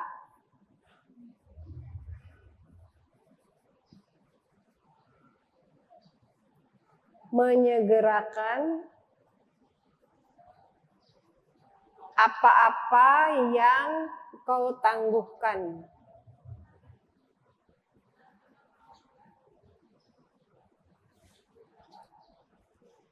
Dan tidak menangguhkan apa-apa yang engkau segerakan. Saya ulang ya terjemahannya.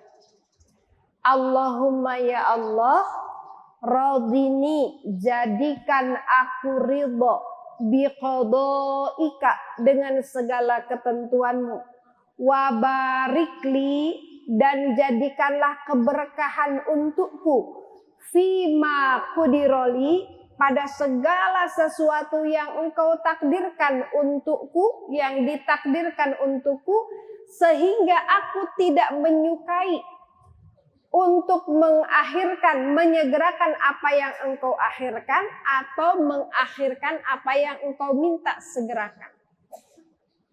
Paham gak berarti? Jadi kalau kita lagi miskin, boleh gak minta kaya sama Allah? Boleh. Tapi Allah yang tahu timingnya yang tepat kapan. Saya tegas ngadoa Bu Sufi tiap hari tebenghar-benghar gini. Enggak, jangan minta disegerakan. Kalau Allah menangguhkan, pasti ada manfaatnya buat kita. Sebaliknya, kita jangan suka menyegerakan sesuatu yang Allah tahan. Apa contohnya? Kalau yang tadi kita ingin menyegerakan sesuatu yang Allah tahan, atau menahan sesuatu yang Allah minta segerakan. Ibu dikasih rizki, dikasih sehat, dikasih kesempatan, bisa haji, tapi nggak mau daftar haji. Anak saya masih kecil Bu Sufi, rumah saya belum lunas, takut teka bayar. Kan eta tabungan ayah, jaga-jaga aja, ini mah bisa mayar cicilan rumah, misalnya gitu ya. Udah waktunya mengeluarkan zakat Bu, ini udah jatuh tempo. Haul itu 1 tahun menurut tahun Hijriah. Ibu dikasih emas sama suami 100 gram bulan Muharram.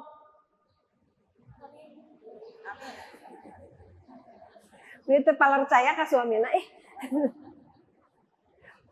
Pas bulan Muharram jatuh tempo, bulan Muharram berikutnya itu jatuh tempo. Karena dia 100 gram itu berarti nisab. Allah udah minta begitu nyampe di bulan Muharram tahun berikutnya, Allah meminta zakatnya dikeluarin. Tapi kita nggak mengeluarkan, itu berarti kita nggak ridho dengan ketentuan Allah, kita menahan sesuatu yang sudah Allah minta. Itu tapi kan Bu Sufia, itu kan yang 100 gram nanti 50 gram. Saya teh harus mengeluarkan nanti misalnya 1 juta gitu ya. Kan itu teh atuh uangnya gede, mau saya jual yang 50 gramnya kan sayang. Gitu penyakit yang punya emas, saya punya cenah. Katanya. Tapi saya punya pengalaman bagus. Ada seorang teman, emasnya teh banyak. Tiap tahun kan harus ngeluarin dia kan berapa juta, itu lama-lama berkurang emasnya gitu. Apa jawab suaminya? Ini bagus nih jawabannya. Itulah sesungguhnya nikmat dari Allah. Ibu dikasih emas 100 gram. Gara-gara ibu punya 100 gram dipaksa sedekah sama Allah. Betul gak? Rizki yang sesungguhnya tuh yang kita keluarin sedekahnya itu. Yang kita keluarin zakatnya itu.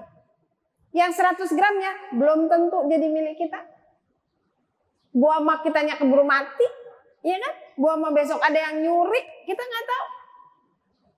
Jadi kata suaminya, alhamdulillah. Kita dititipin emas begini sama Allah itu membuat kita tiap tahun jadi zakat, mengeluarkan infak, mengeluarkan sedekah di jalan Allah. Kan infak itu apa artinya? Nafkah itu apa? Waktu itu Bu Sufi jelasin. Terowongan. Kita keluarin di sini di dunia, sebetulnya nggak kemana-mana. Dia masuk ke terowongan nanti muncul di akhirat. Kan gitu. Jadi berbahaya, jangan merasa iya emang ruginya utang emasnya utang LM. Tapi kudu di Jakatan mendingan ge gelang. Jadi ambil Jakatan kan gelang mah dipakai. Kan gitu kan fikihnya ya. Secara fikih nih. Secara fikih itu kalau kita punya perhiasan digilir misalnya hari Senin gelang nu ieu, hari Selasa gelang nu ieu terus dipakai. Walaupun totalnya berapa ratus gram, kita nggak kena zakat. Terus ibu rek julid gitu ya. Ambeh tuh kena zakat. Nabungna mending dina perhiasan. Entong dina LM. Da LM mah moal aya, tuh kurang digantung-gantungkan di dia di Yonbros gitu moal aya. Itu namanya ngakal-ngakalin syariat. Secara fikih bener. Tapi itu namanya ngakalin syariat. Nih ibu dikasih berapa tadi sama bapak? 100 gram. Amin. Jatuh temponya Muharram kapan? Muharram bulan tahun berikutnya kan? Nah di bulan Zulqa'dah sama ibu dikasihin ke suami. Ayah ini emas 100 gram buat ayah. Ketemu bulan Muharram, zakat gak si ayah? Enggak, si ayah zakat nanti bulan Zulqa'dah tahun berikutnya.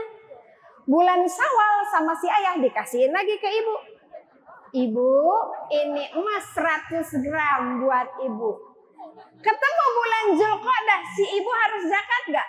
Enggak, karena jatuh temponya emas di tangan si ibu bulan Syawal tahun berikutnya. Sampai belut buluan nggak usah keluar zakat. Nih, ini harus dipahami Bu. Secara fikih emang benar. Tapi apakah tujuan syariat itu cuman itu? Enggak. Tongsok ngakal-ngakalin Allah. Jadi kalau kita ridho pada ketentuan Allah, saatnya keluarin uangnya, ya keluarin. Jangan diakal-akalin. Yang penting wa barikli fima qudiroli. Coba bayangin, buat saya doa ini tuh menyenangkan banget. Yang penting kita dibikin ridho dengan apapun ketentuan Allah atas kita. Kan kalau ridho mah hampang ya punya. Kalau ridho mah hampang, sok ibu gendong anak yang lagi sakit 2 hari 2 malam, kadang nggak tidur. Gak bisa mandi, gak bisa makan. Ridho gak ibu? Hampang weh. Lalu setelah kita dibuat ridho, wa barikli fima qudiroli, ya Allah terserah apa yang engkau tentukan bagiku, selama itu berkah. Apa itu berkah? Mendatangkan kebaikan untuk kita dunia atau akhirat itu berkah. Selama itu berkah untukku, kita mintanya itu doang. Ridho pada ketentuan Allah, semua yang ditentukan oleh Allah untuk kita, semuanya Allah berkahi, cukup. Sok, mau yang nyari gimana lagi? Kan kalau kita ridho, kita nggak akan ngeburu-buru Allah. Kita nggak akan juga maksa-maksa Allah, nggak akan juga nahan-nahan yang udah Allah minta. Tenang we, wayahna keluar-keluarkan. Belum saatnya sembuh, ya sudah berarti dosa saya masih banyak. Jika geus beak ke dosana sugan wen ditayakeun derajatnya kan gitu kan katanya. Kalau sakit itu dia merontokkan dosa, kalaupun nggak punya dosa, sakit itu menaikkan derajat kita di sisi Allah. Nggak ada ruginya. Nggak ada ruginya ketentuan Allah pada kita. Tenang hidupnya udah. Setenang ketika kita, ini bukan berarti nggak boleh gini ya Bu ya, misalnya di depan kita, motor kita ada yang maling, ridho ya Allah, ya rezekina abdi mung dugi ka dieu. Bukan begitu berarti ya. Kita tetap harus menegakkan hukum. Kenapa? Karena hukum itu harus punya efek jerak. Kalau itu bisa diusut ya usut. Kalau itu bisa dihukum ya dihukum. Itu mah hukumannya dunia, tapi pekerjaan hati kita, gitu. Beda ya Bu ya. Kalau kita melakukan misalnya ada yang mencuri, menggelapkan uang kita, misal wios we da eta mah sanes rezeki abdi meureun mana kitu ge teh cek nu maling teh gampangnya maling deui we kasih ibu eta gitu kan. Jadi membuat orang berdosa terus kan kalau kayak gitu. Enggak. Hukumnya tetap harus ditetapkan hati kita. Gitu. Beda kan? Hati kita tidak boleh tergantung pada benda itu, pada barang itu. Gimana caranya kata seorang sahabat bertanya kepada Rasul, ya Rasul, gimana caranya supaya saya teh dicintai oleh Allah? Izhad fid dunya yuhibbukallah. Zuhud pada dunia, Allah akan mencintaimu. Apa artinya zuhud pada dunia? Di dalam kitab Al-Hikmah itu bayannya hadis arba'in disebutkan zuhud pada dunia itu adalah lebih percaya pada apa yang di tangan Allah ketimbang apa yang di tangan manusia. Di tangan saya misalnya, di tangan ibu, di rekening ibu, di saldo ibu ada uang 1 triliun misalnya. Amin weh lah bae da rugi atuh amin mah. Sugana malaikat ngaliwat ngaminkeun ti mana weh hol namanya? Ma Allah. Di rekening kita ada 1 triliun. Hati kita nggak boleh tergantung kepada apa yang ada di tangan kita. Tapi harus tergantung pada apa yang ada di tangan Allah. Caranya gimana? Gimana ya duit 1 triliun ini biar ada di tangan Allah. Maka yang 1 triliun itu kita akan mikirnya, iya tuh Bu Sufi lagi ngebangun pondok, wakafkeun ka Bu Sufi misalnya gitu ya. Kode. Oh itu ada anak yatim nggak bisa sekolah. Oh itu ada orang sakit nggak bisa berobat. Oh itu ada orang dan seterusnya. Dia tidak akan memandang apa yang ada di tangan dia karena dia lebih mengejar apa yang ada di tangan Allah. Nah itu maksudnya zuhud. Izhad fid dunya yuhibbukallah wazhad fima indan nas. Zuhudlah kepada apa yang ada di tangan manusia, di sisi manusia, maka kamu akan dicintai oleh manusia. Apa artinya zuhud kepada apa yang ada di tangan manusia? Kita tidak terpengaruh untuk berbuat baik dengan apa yang diberikan oleh manusia kepada kita atau dengan apa yang ada di tangan manusia. Artinya gini, kanu beunghar mah misalnya menisomea gitu. Damang ibu, ya Allah ibu beli gelis gitu nya. Da ieu mah hartanya banyak, kali-kali aja kalau saya muji saya ditransfer. Nu ieu mah tampang kerek ieu malah boa-boa ditanya ge ka mana Bu? Kasar. Berbeda sikap kita, berbeda kadar kebaikan kita dipengaruhi oleh apa yang ada di tangan manusia. Itu berarti tidak zuhud. Yang kaya kita baik, yang miskin kita baik. Yang ngasih ke kita baik, yang nggak ngasih ke kita juga tetap baik. Itu namanya zuhud kepada manusia. Wazhad fima indan nas yuhibbukan nas. Jadi zuhud kepada Allah, Allah akan cinta kepada kita. Zuhud kepada manusia, manusia akan cinta kepada kita. Kan bayangin ya kalau ada orang yang baiknya tuh nggak kena pengaruh apa-apa gitu. Seneng nggak kira-kira manusia? Seneng, pasti kita akan dicintai oleh manusia. Si etamah bageurna teh tidak terpengaruh oleh apa yang diberikan oleh manusia. Pasti semua manusia akan cinta kepada kita. Udah lebih. Kena prit. Yuk, mangga. Apakah ada sesi tanya jawab? Mangga. Tapi boleh nggak saya izin nambahin sedikit aja? Boleh. Ibu-ibu rahimahullah, tolong buka surat Al-Baqarah ayat 216. Ini ayat harus gimana caranya supaya kita bisa husnuzon terus sama Allah. Kita enggak dibikin ridho terus sama ketentuan Allah.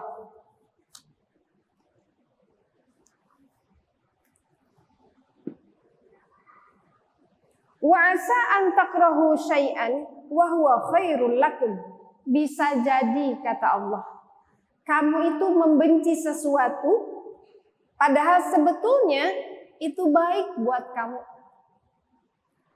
Wa asa an tuhibbu syai'an, bisa jadi kamu mencintai sesuatu wa huwa syarrul lakum, tapi sebetulnya di mata Allah itu buruk untuk kamu kata Allah. Wallahu ya'lamu wa antum la ta'lamun. Allah tuh Maha mengetahui sementara kamu enggak tahu apa-apa gitu. Ini ayatnya tentang peperangan. Kutiba alaikumul qital wa huwa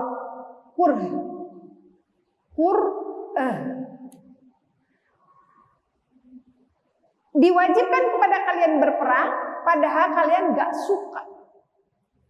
Wa huwa kurhul lakum. Itu tuh sesuatu yang tidak disukai oleh kamu. Ya karena di dalam peperangan gak ada enak-enaknya ya Bu ya. Ninggalin keluarga, mempertaruhkan nyawa, harus menginfakkan harta, berjibaku fisik, gak ada enak-enaknya. Tapi kata Allah, wa asa an takrahu syai'an, bisa jadi kamu membenci sesuatu wa huwa khairul lakum. Wa asa an tuhibbu syai'an wa huwa syarrul lakum. Ini tuh kunci banget kalau buat saya. Ayat ini saya temukan di kelas 2 SMA. Waktu itu saya nggak berani pulang karena saya ranking 2. Biasanya ranking 1. Pas ranking 2 saya nggak mau pulang. Terus kata teman saya, boleh jadi Allah kamu membenci sesuatu, tapi di balik itu ada yang Allah sukai. Ada kebaikan untukmu. Ya mudah lamun juara hiji wae mah huluna beuh kisah gede gentong mudahan gede hulu. Besar kepala nanti jadi bagus kan? Kita tuh harus belajar dari kegagalan, dari kesalahan, supaya apa? Supaya kita bisa menjadi yang lebih baik. Jadi ketika ada sesuatu yang kita tidak suka, ini obatnya. Ini obatnya. Ayat ini obatnya. Boleh jadi Allah suka dengan takdir ini untuk kita. Atau ada sesuatu yang kita sukai, kok gak dikasih-kasih ya sama Allah. Saya udah 10 tahun nikah, Bu Sufi gak dikasih-kasih anak sama Allah. Udah berobat ke sana kemari. Boleh jadi Allah tidak menyukai itu karena di situ ada keburukan untuk kamu. Seperti Qarun. Kenal Qarun? Wah ya kenal sama Qarun. Kalau di Indonesiain jadi harta karun. Qarun itu asalnya seorang yang sangat miskin. Sampai untuk makan saja Nabi Musa tuh kadang suka memberi dia. Qarun ini asalnya suka minta-minta saking miskinnya. Sampai suatu hari mungkin dia lelah dengan kemiskinannya, datanglah kepada Nabi Musa alaihissalam. Cing atuh Musa pangdoakeun saya teh biar beunghar gitu ya. Ini bahasa orang Bogor ya. Tolong doain atuh biar saya teh kaya. Didoakan oleh Nabi Musa, terus dimodalan. Modalnya apa? Dikasih emas. Ternyata untung dia jual emas, ada untungnya, dia terus sampai dia akhirnya jadi bandar emas gitu ya. Kan katanya kunci harta, gudang hartanya tuh sampai nggak muat diangkut oleh 1 ekor unta. Kebayangnya eta kuncinya sakumaha? Apa yang terjadi setelah itu? Apakah kemudian Qarun menjadi hamba yang bersyukur? Ternyata kekayaannya membuat dia makin jauh dari Allah. Kita nggak tahu Bu, kadar keimanan kita tuh segimana. Apalagi iman kita mah belum diuji. Kan kata Allah gitu ya, jangan kamu kira kamu orang beriman bakal masuk surga sampai kamu diuji seperti kaum-kaum yang terdahulu diuji oleh Allah. Kita mah alah ujiannya receh, atunya mereka majlis taklim ujianna naon? Tunduh, hujan gitu doang palingannya. Tuur nyareri, ararencok gitu. Ujiannya paling teboga duit, tapi bari, aduh saya teh mending nggak punya uang, tapi makannya tetap 3 kali. Ada yang gitu, saya teh nggak punya uang, tapi masih bisa pasang status WA, berarti masih boga keneh pulsa. Gitu. Ujian kita mah receh, Bu. Maka ketika Allah nggak ngasih sesuatu yang kita tuh suka, tapi Allah belum kasih, bisa jadi iman kita tuh belum siap dikasih itu. Kata Allah tadi apa? Aku yang tahu, kamu nggak tahu. Allah Maha tahu, kita yang nggak akan tahu. Kita tuh tahunya cuma satu aja, maunya kita. Iya kan? Hayang nama kieu, nafsu nama kitu, nafsu nama kitu. Kita tuh cuma tahu yang kita mau. Tapi Allah tahu yang kita perlu. Udah sedikit aja. Enggak, barangkali ada yang bertanya, kita punya waktu sampai jam 10:30. 5 menit deh. Maka buat hadirin ibu-ibu yang mau bertanya silakan. Nupang payuna mangacung nu paling dia neng, nu ieu. Ya ini. Waalaikumsalam warahmatullahi wabarakatuh. Assalamualaikum warahmatullahi wabarakatuh. Saya mau tanya sebenarnya, ini doa insyaallah dari saya banyak sekali tapi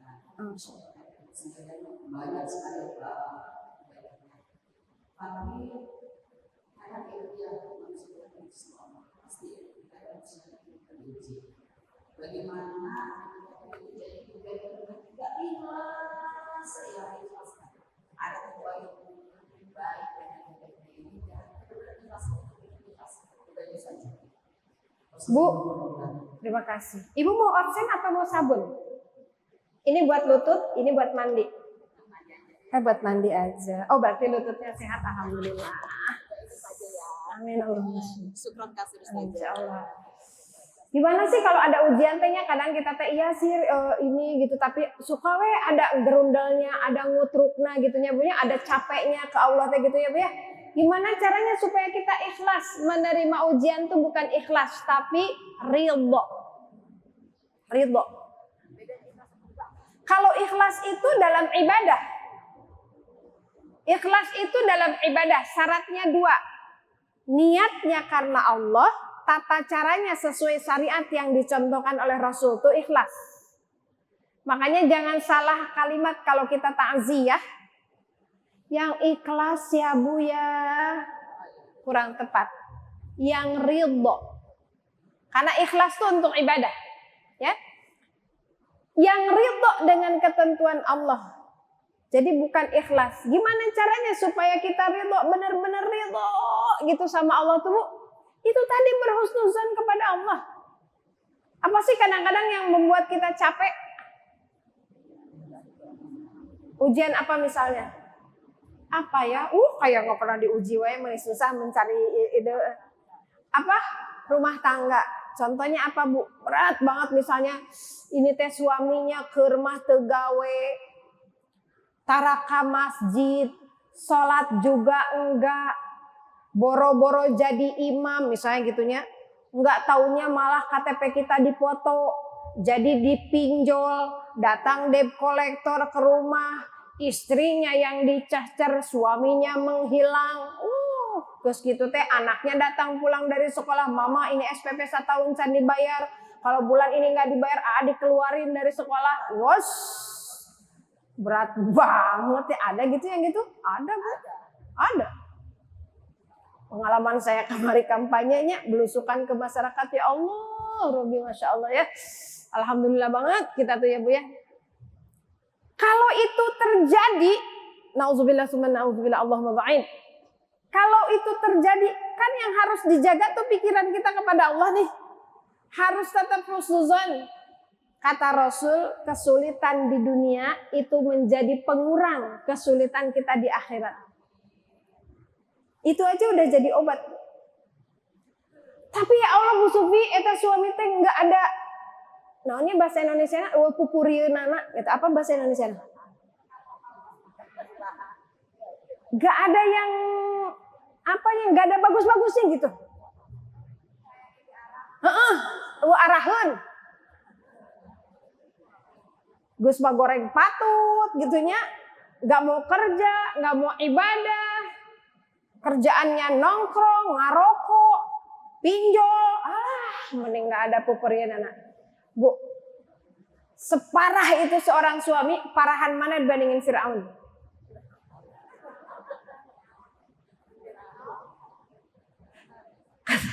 Ada yang bilangnya Fir'aun marah ada leuheung, Supi beunghar. Tapi Bu, Fir'aun tuh bilang ana rabbukumul a'la. Saya ini adalah Tuhan yang maha tinggi. Coba bilang. Kejahatan mana yang lebih jahat dari itu? Ketika ketika Nabi Musa alaihissalam dan Nabi Harun alaihissalam diutus oleh Allah untuk menasehati Fir'aun, apa yang Allah katakan? Wa qala, berkatalah kalian berdua kepada Fir'aun qaulan layyinan, dengan perkataan yang lemah lembut. Alah, si eta ka Fir'aun disuruh lemah lembut. Bayangin. Padahal yang nyuruhnya Allah untuk menasehati Fir'aun yang menjadi tandingan Allah. Layinan tahu, udah pernah saya jelasin kan ya dulu, ada 7 cara bicara di dalam Al-Quran. Qaulan kariman, qaulan layinan, qaulan balighan, qaulan maisuran, qaulan sakila, qaulan ma'rufan, qaulan sadidan. Udah kan ya? Udah di luar kepala mah. Nganteing di luar nabeh mana jauh bisa sampai dekat gitu. Layinan itu berkata lemah lembut. Bayangin ini disuruh sabar ini gitu kita menghadapi yang sedogol Fir'aun. Layinan itu lemah lembut dalam cara bicara maupun kata-katanya, itu layinan. Jadi kalau bilang lemah lembut caranya tapi katanya kasar, itu bukan layinan. Saya mau mencontohkan tapi bising Ibu Suserian. Ya? Beda. Ma'rufan itu sesuai dengan keadaan. Kaul layinan itu lemah lembut. Mangga atuh dilebokus ya. Walaupun bilangnya sambil begini, mangga atuh dilebokus ya. Tapi diksinya, yang bukan orang Sunda pasti mau aseri datang ngerti. Tapi ngerti ya. Kata-katanya kasar, walaupun caranya lemah lembut, itu bukan layinan. Sebaliknya, kalau kata-katanya lembut tapi caranya kasar, mangga tuh dileueut dah hareun teh sok dileueut. Itu bukan layinan. Kalau kita bilang monggo melebet gitu ya, kalau orang Jawa ya, karunya orang Jawa Gus gitu ya. Monggo melebet, monggo dahar gitu. Nah, itu baru layinan. Sambil wajahnya marah mai, sambil ini nah. Betapa disuruh sesabar itu di dalam dakwah hatta terhadap Fir'aun. Coba bayangin. Sekarang kalau kita punya ujian seberat itu, kira-kira disuruh sabarnya segimana? Ibu Suti, tapi kan sabar teh ada batasnya. Siapa bilang? Mana dalilnya sok sabar ada batasnya? Nggak ada. Itu tuh perkataan orang-orang putus asa. Sabar tuh nggak ada batasnya. Hatta ya'tiyakal yakin, kata Allah. Sampai kamu benar-benar berada dalam ya'tiyaka, sampai datang kepadamu al-yakin. Apa al-yakin di situ? Kematian. Fa'bud, beribadahlah kepada Allah, sujudlah kepada Allah, nurut sama Allah. Sampai kapan? Sampai datangnya kematian. Jadi nggak ada batasnya sabar itu. Selama kita masih diberikan nyawa, disitulah kita harus sabar, disitulah kita harus ridho. Dan kalaupun nggak ridho, terus mau gimana? Iya kan? Suami mau gitu, mapatahan udah, ngedoain udah, sholawatin udah, diruqyah udah. Bu, kalau yang begitu tuh ya, diruqyah, serius. Gimana Bu Suti ngeruqyahnya? Tahu meja-mejanya ke suami. Ibu kalau minta kopi, bikinin Bu kopinya. Bacain dulu Al-Fatihah. Waladhdallin. Tiupin. Betul, serius. Ini niat meruqyah. Saya keluarnya pernah diimpiin sama seseorang yang suami ayah menantunya kena pelet. Terus dia mimpiin saya, ibunya tuh. Kata saya, nah, Anda saya mah tuh lain dukun. Kata saya, udah we cari di hadis. Kan bisa jadi itu tuh kena jin, setan dan sebagainya. Atau bukan jin sih ya, setannya lagi muncul kan bisa jadi. Saya bilang, udah Bu, saya mah taunya ini doang. Karena itu sebaik-baik ruqyah Al-Fatihah, ayat kursi, Al-Ikhlas, Al-Falaq, An-Nas itu sebaik-baik ruqyah. Ke anak juga gitu. Anak lagi kan kadang-kadang suka bagur pisannya punya. Lagi gitu, dia minta nasi goreng, kita bacain dulu Al-Fatihah, ayat kursi, Al-Ikhlas, Al-Falaq, An-Nas, tiap selesai ujungnya tiupin. Tapi tiupinan tong tidianya dari sini mah CO2 racun kabeh. Jangan gitu. Dari yang ada di mulut sini. Atau kalau dari kejauhan, misalnya ini anak teh lagi bagur gitu ya, disuruh sholat susah, dia lagi main game, bacain dari sini Al-Fatihah. Waladhdallin. Kawas dukun Bu Sufi, enggak, itu diajarin Rasul. Atau kalau dia lagi dekat sama kita bacain, kita tiupin ke tangan, kita usapin kepalanya, kita usapin ke dadanya, begitu ruqyah. Jadi saya suka bilang, ini mah bukan anak ibu mah soleh. Da aslinya anak kita teh baik Bu ya. Kullu mauludin yuladu ala fitrah. Fitrah itu bermakna Islam. Fa abawahu yuhawidanihi au yunassiranihi au yumajjisanihi. Anak ibu mah soleh, anu bieu mah jin, anu bieu mah setan, sini ibu ruqyah. Udah. A'udzu bikalimatillahi ta'ala. Benar, saya suka gitu tuh waktu anak-anak masih kecil.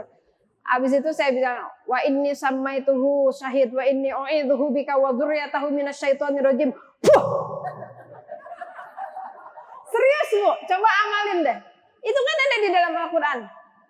Kita itu harus memperlindungkan anak-anak kita kepada Allah dari gangguan setan dengan cara gimana? Sebut namanya satu-satu.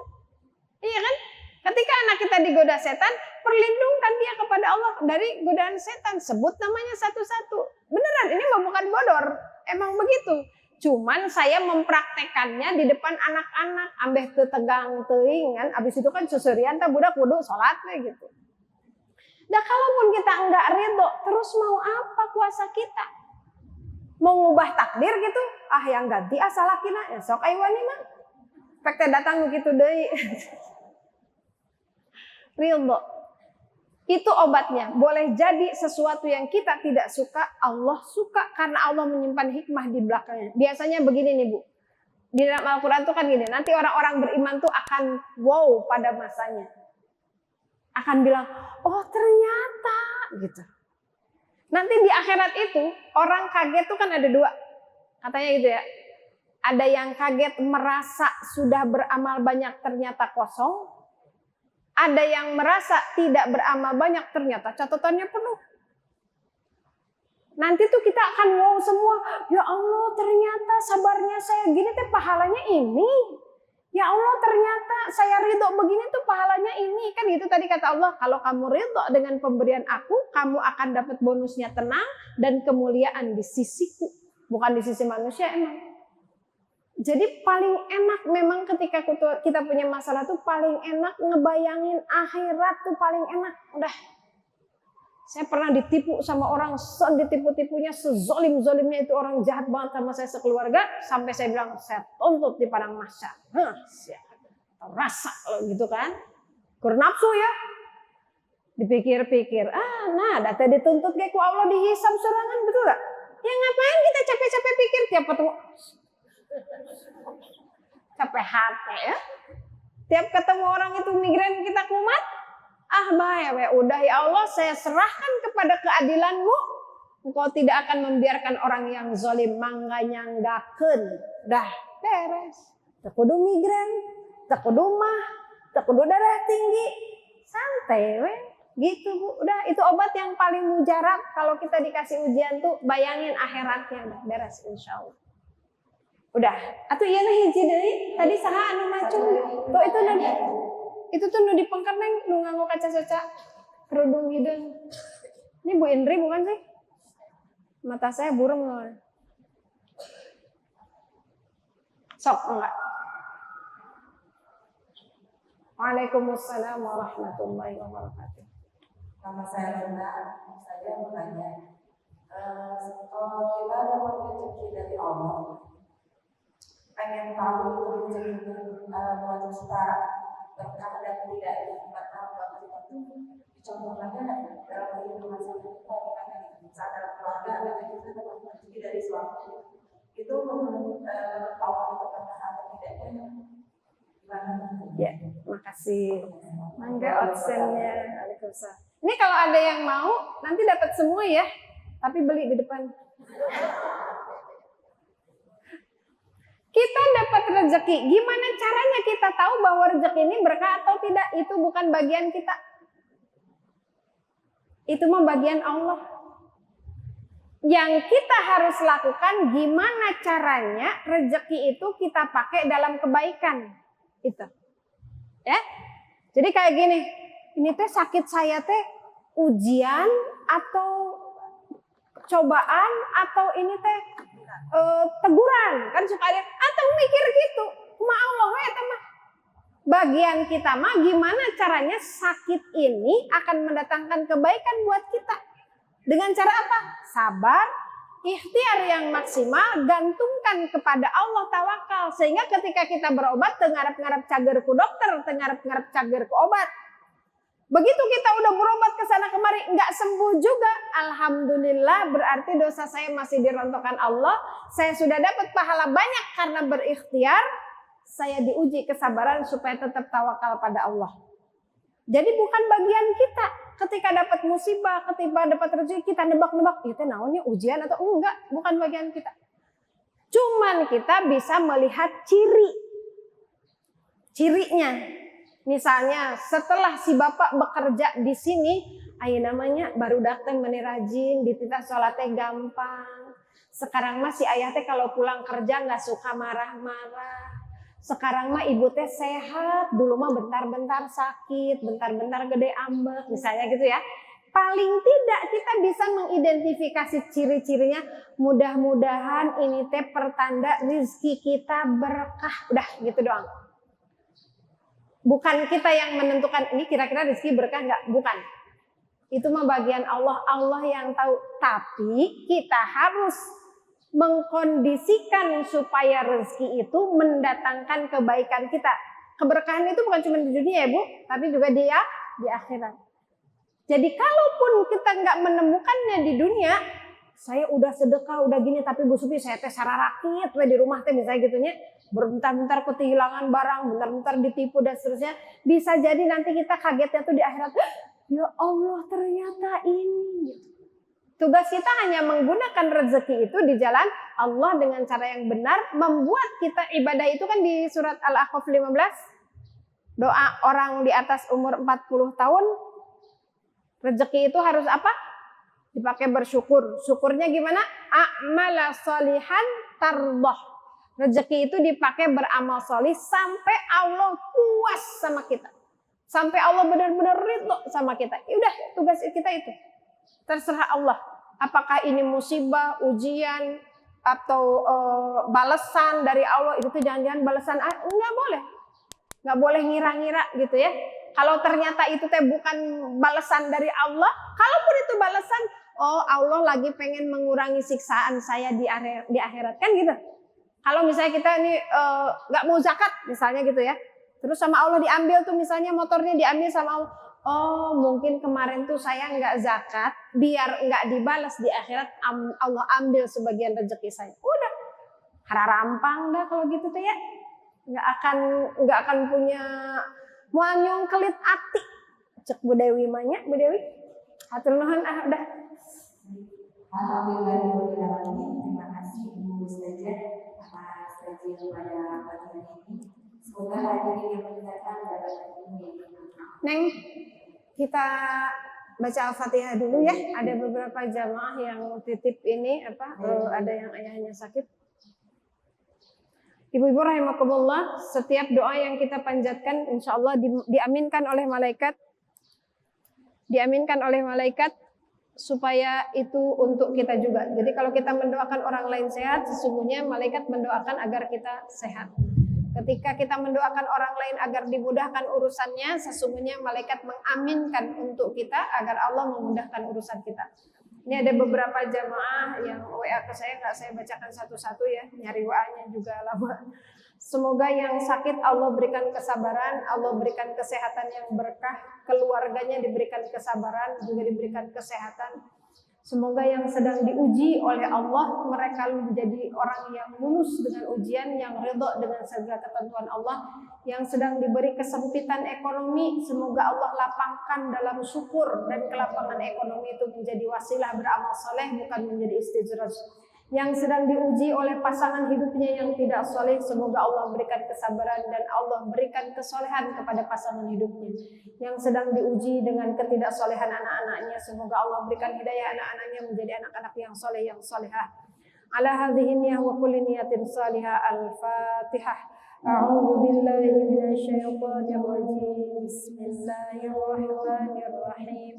Alhamdulillahi rabbil alamin, arrahmanir rahim, maliki yaumiddin, iyyaka na'budu wa iyyaka nasta'in, ihdinas siratal mustaqim, siratal ladzina an'amta 'alaihim ghairil maghdubi 'alaihim waladdallin. حمدا يوافي نعمه ويكافئ مزيده يا ربنا لك الحمد كما ينبغي لجلال وجهك الكريم وعظيم سلطانك اللهم صل على سيدنا محمد وعلى ال سيدنا محمد اللهم اشفهم انت الشافي لا شفاء الا شفاؤك شفاء لا يغادر سقما اللهم إنا نسألك سلامة في الدين وعافية في الجسد وزيادة في العلم وبركة في الرزق وتوبة قبل الموت ورحمة عند الموت ومغفرة بعد الموت اللهم هون علينا في سكرة الموت ونجاة من النار والعفو عند الحساب ربنا آتنا في الدنيا حسنة وفي الآخرة حسنة وقنا عذاب النار سبحان ربك رب العزة عما يصفون وسلام على المرسلين والحمد لله رب العالمين. Mohon maaf lahir batin, ibu-ibu rahimakumullah, wa'afu minkum. Assalamualaikum warahmatullahi wabarakatuh.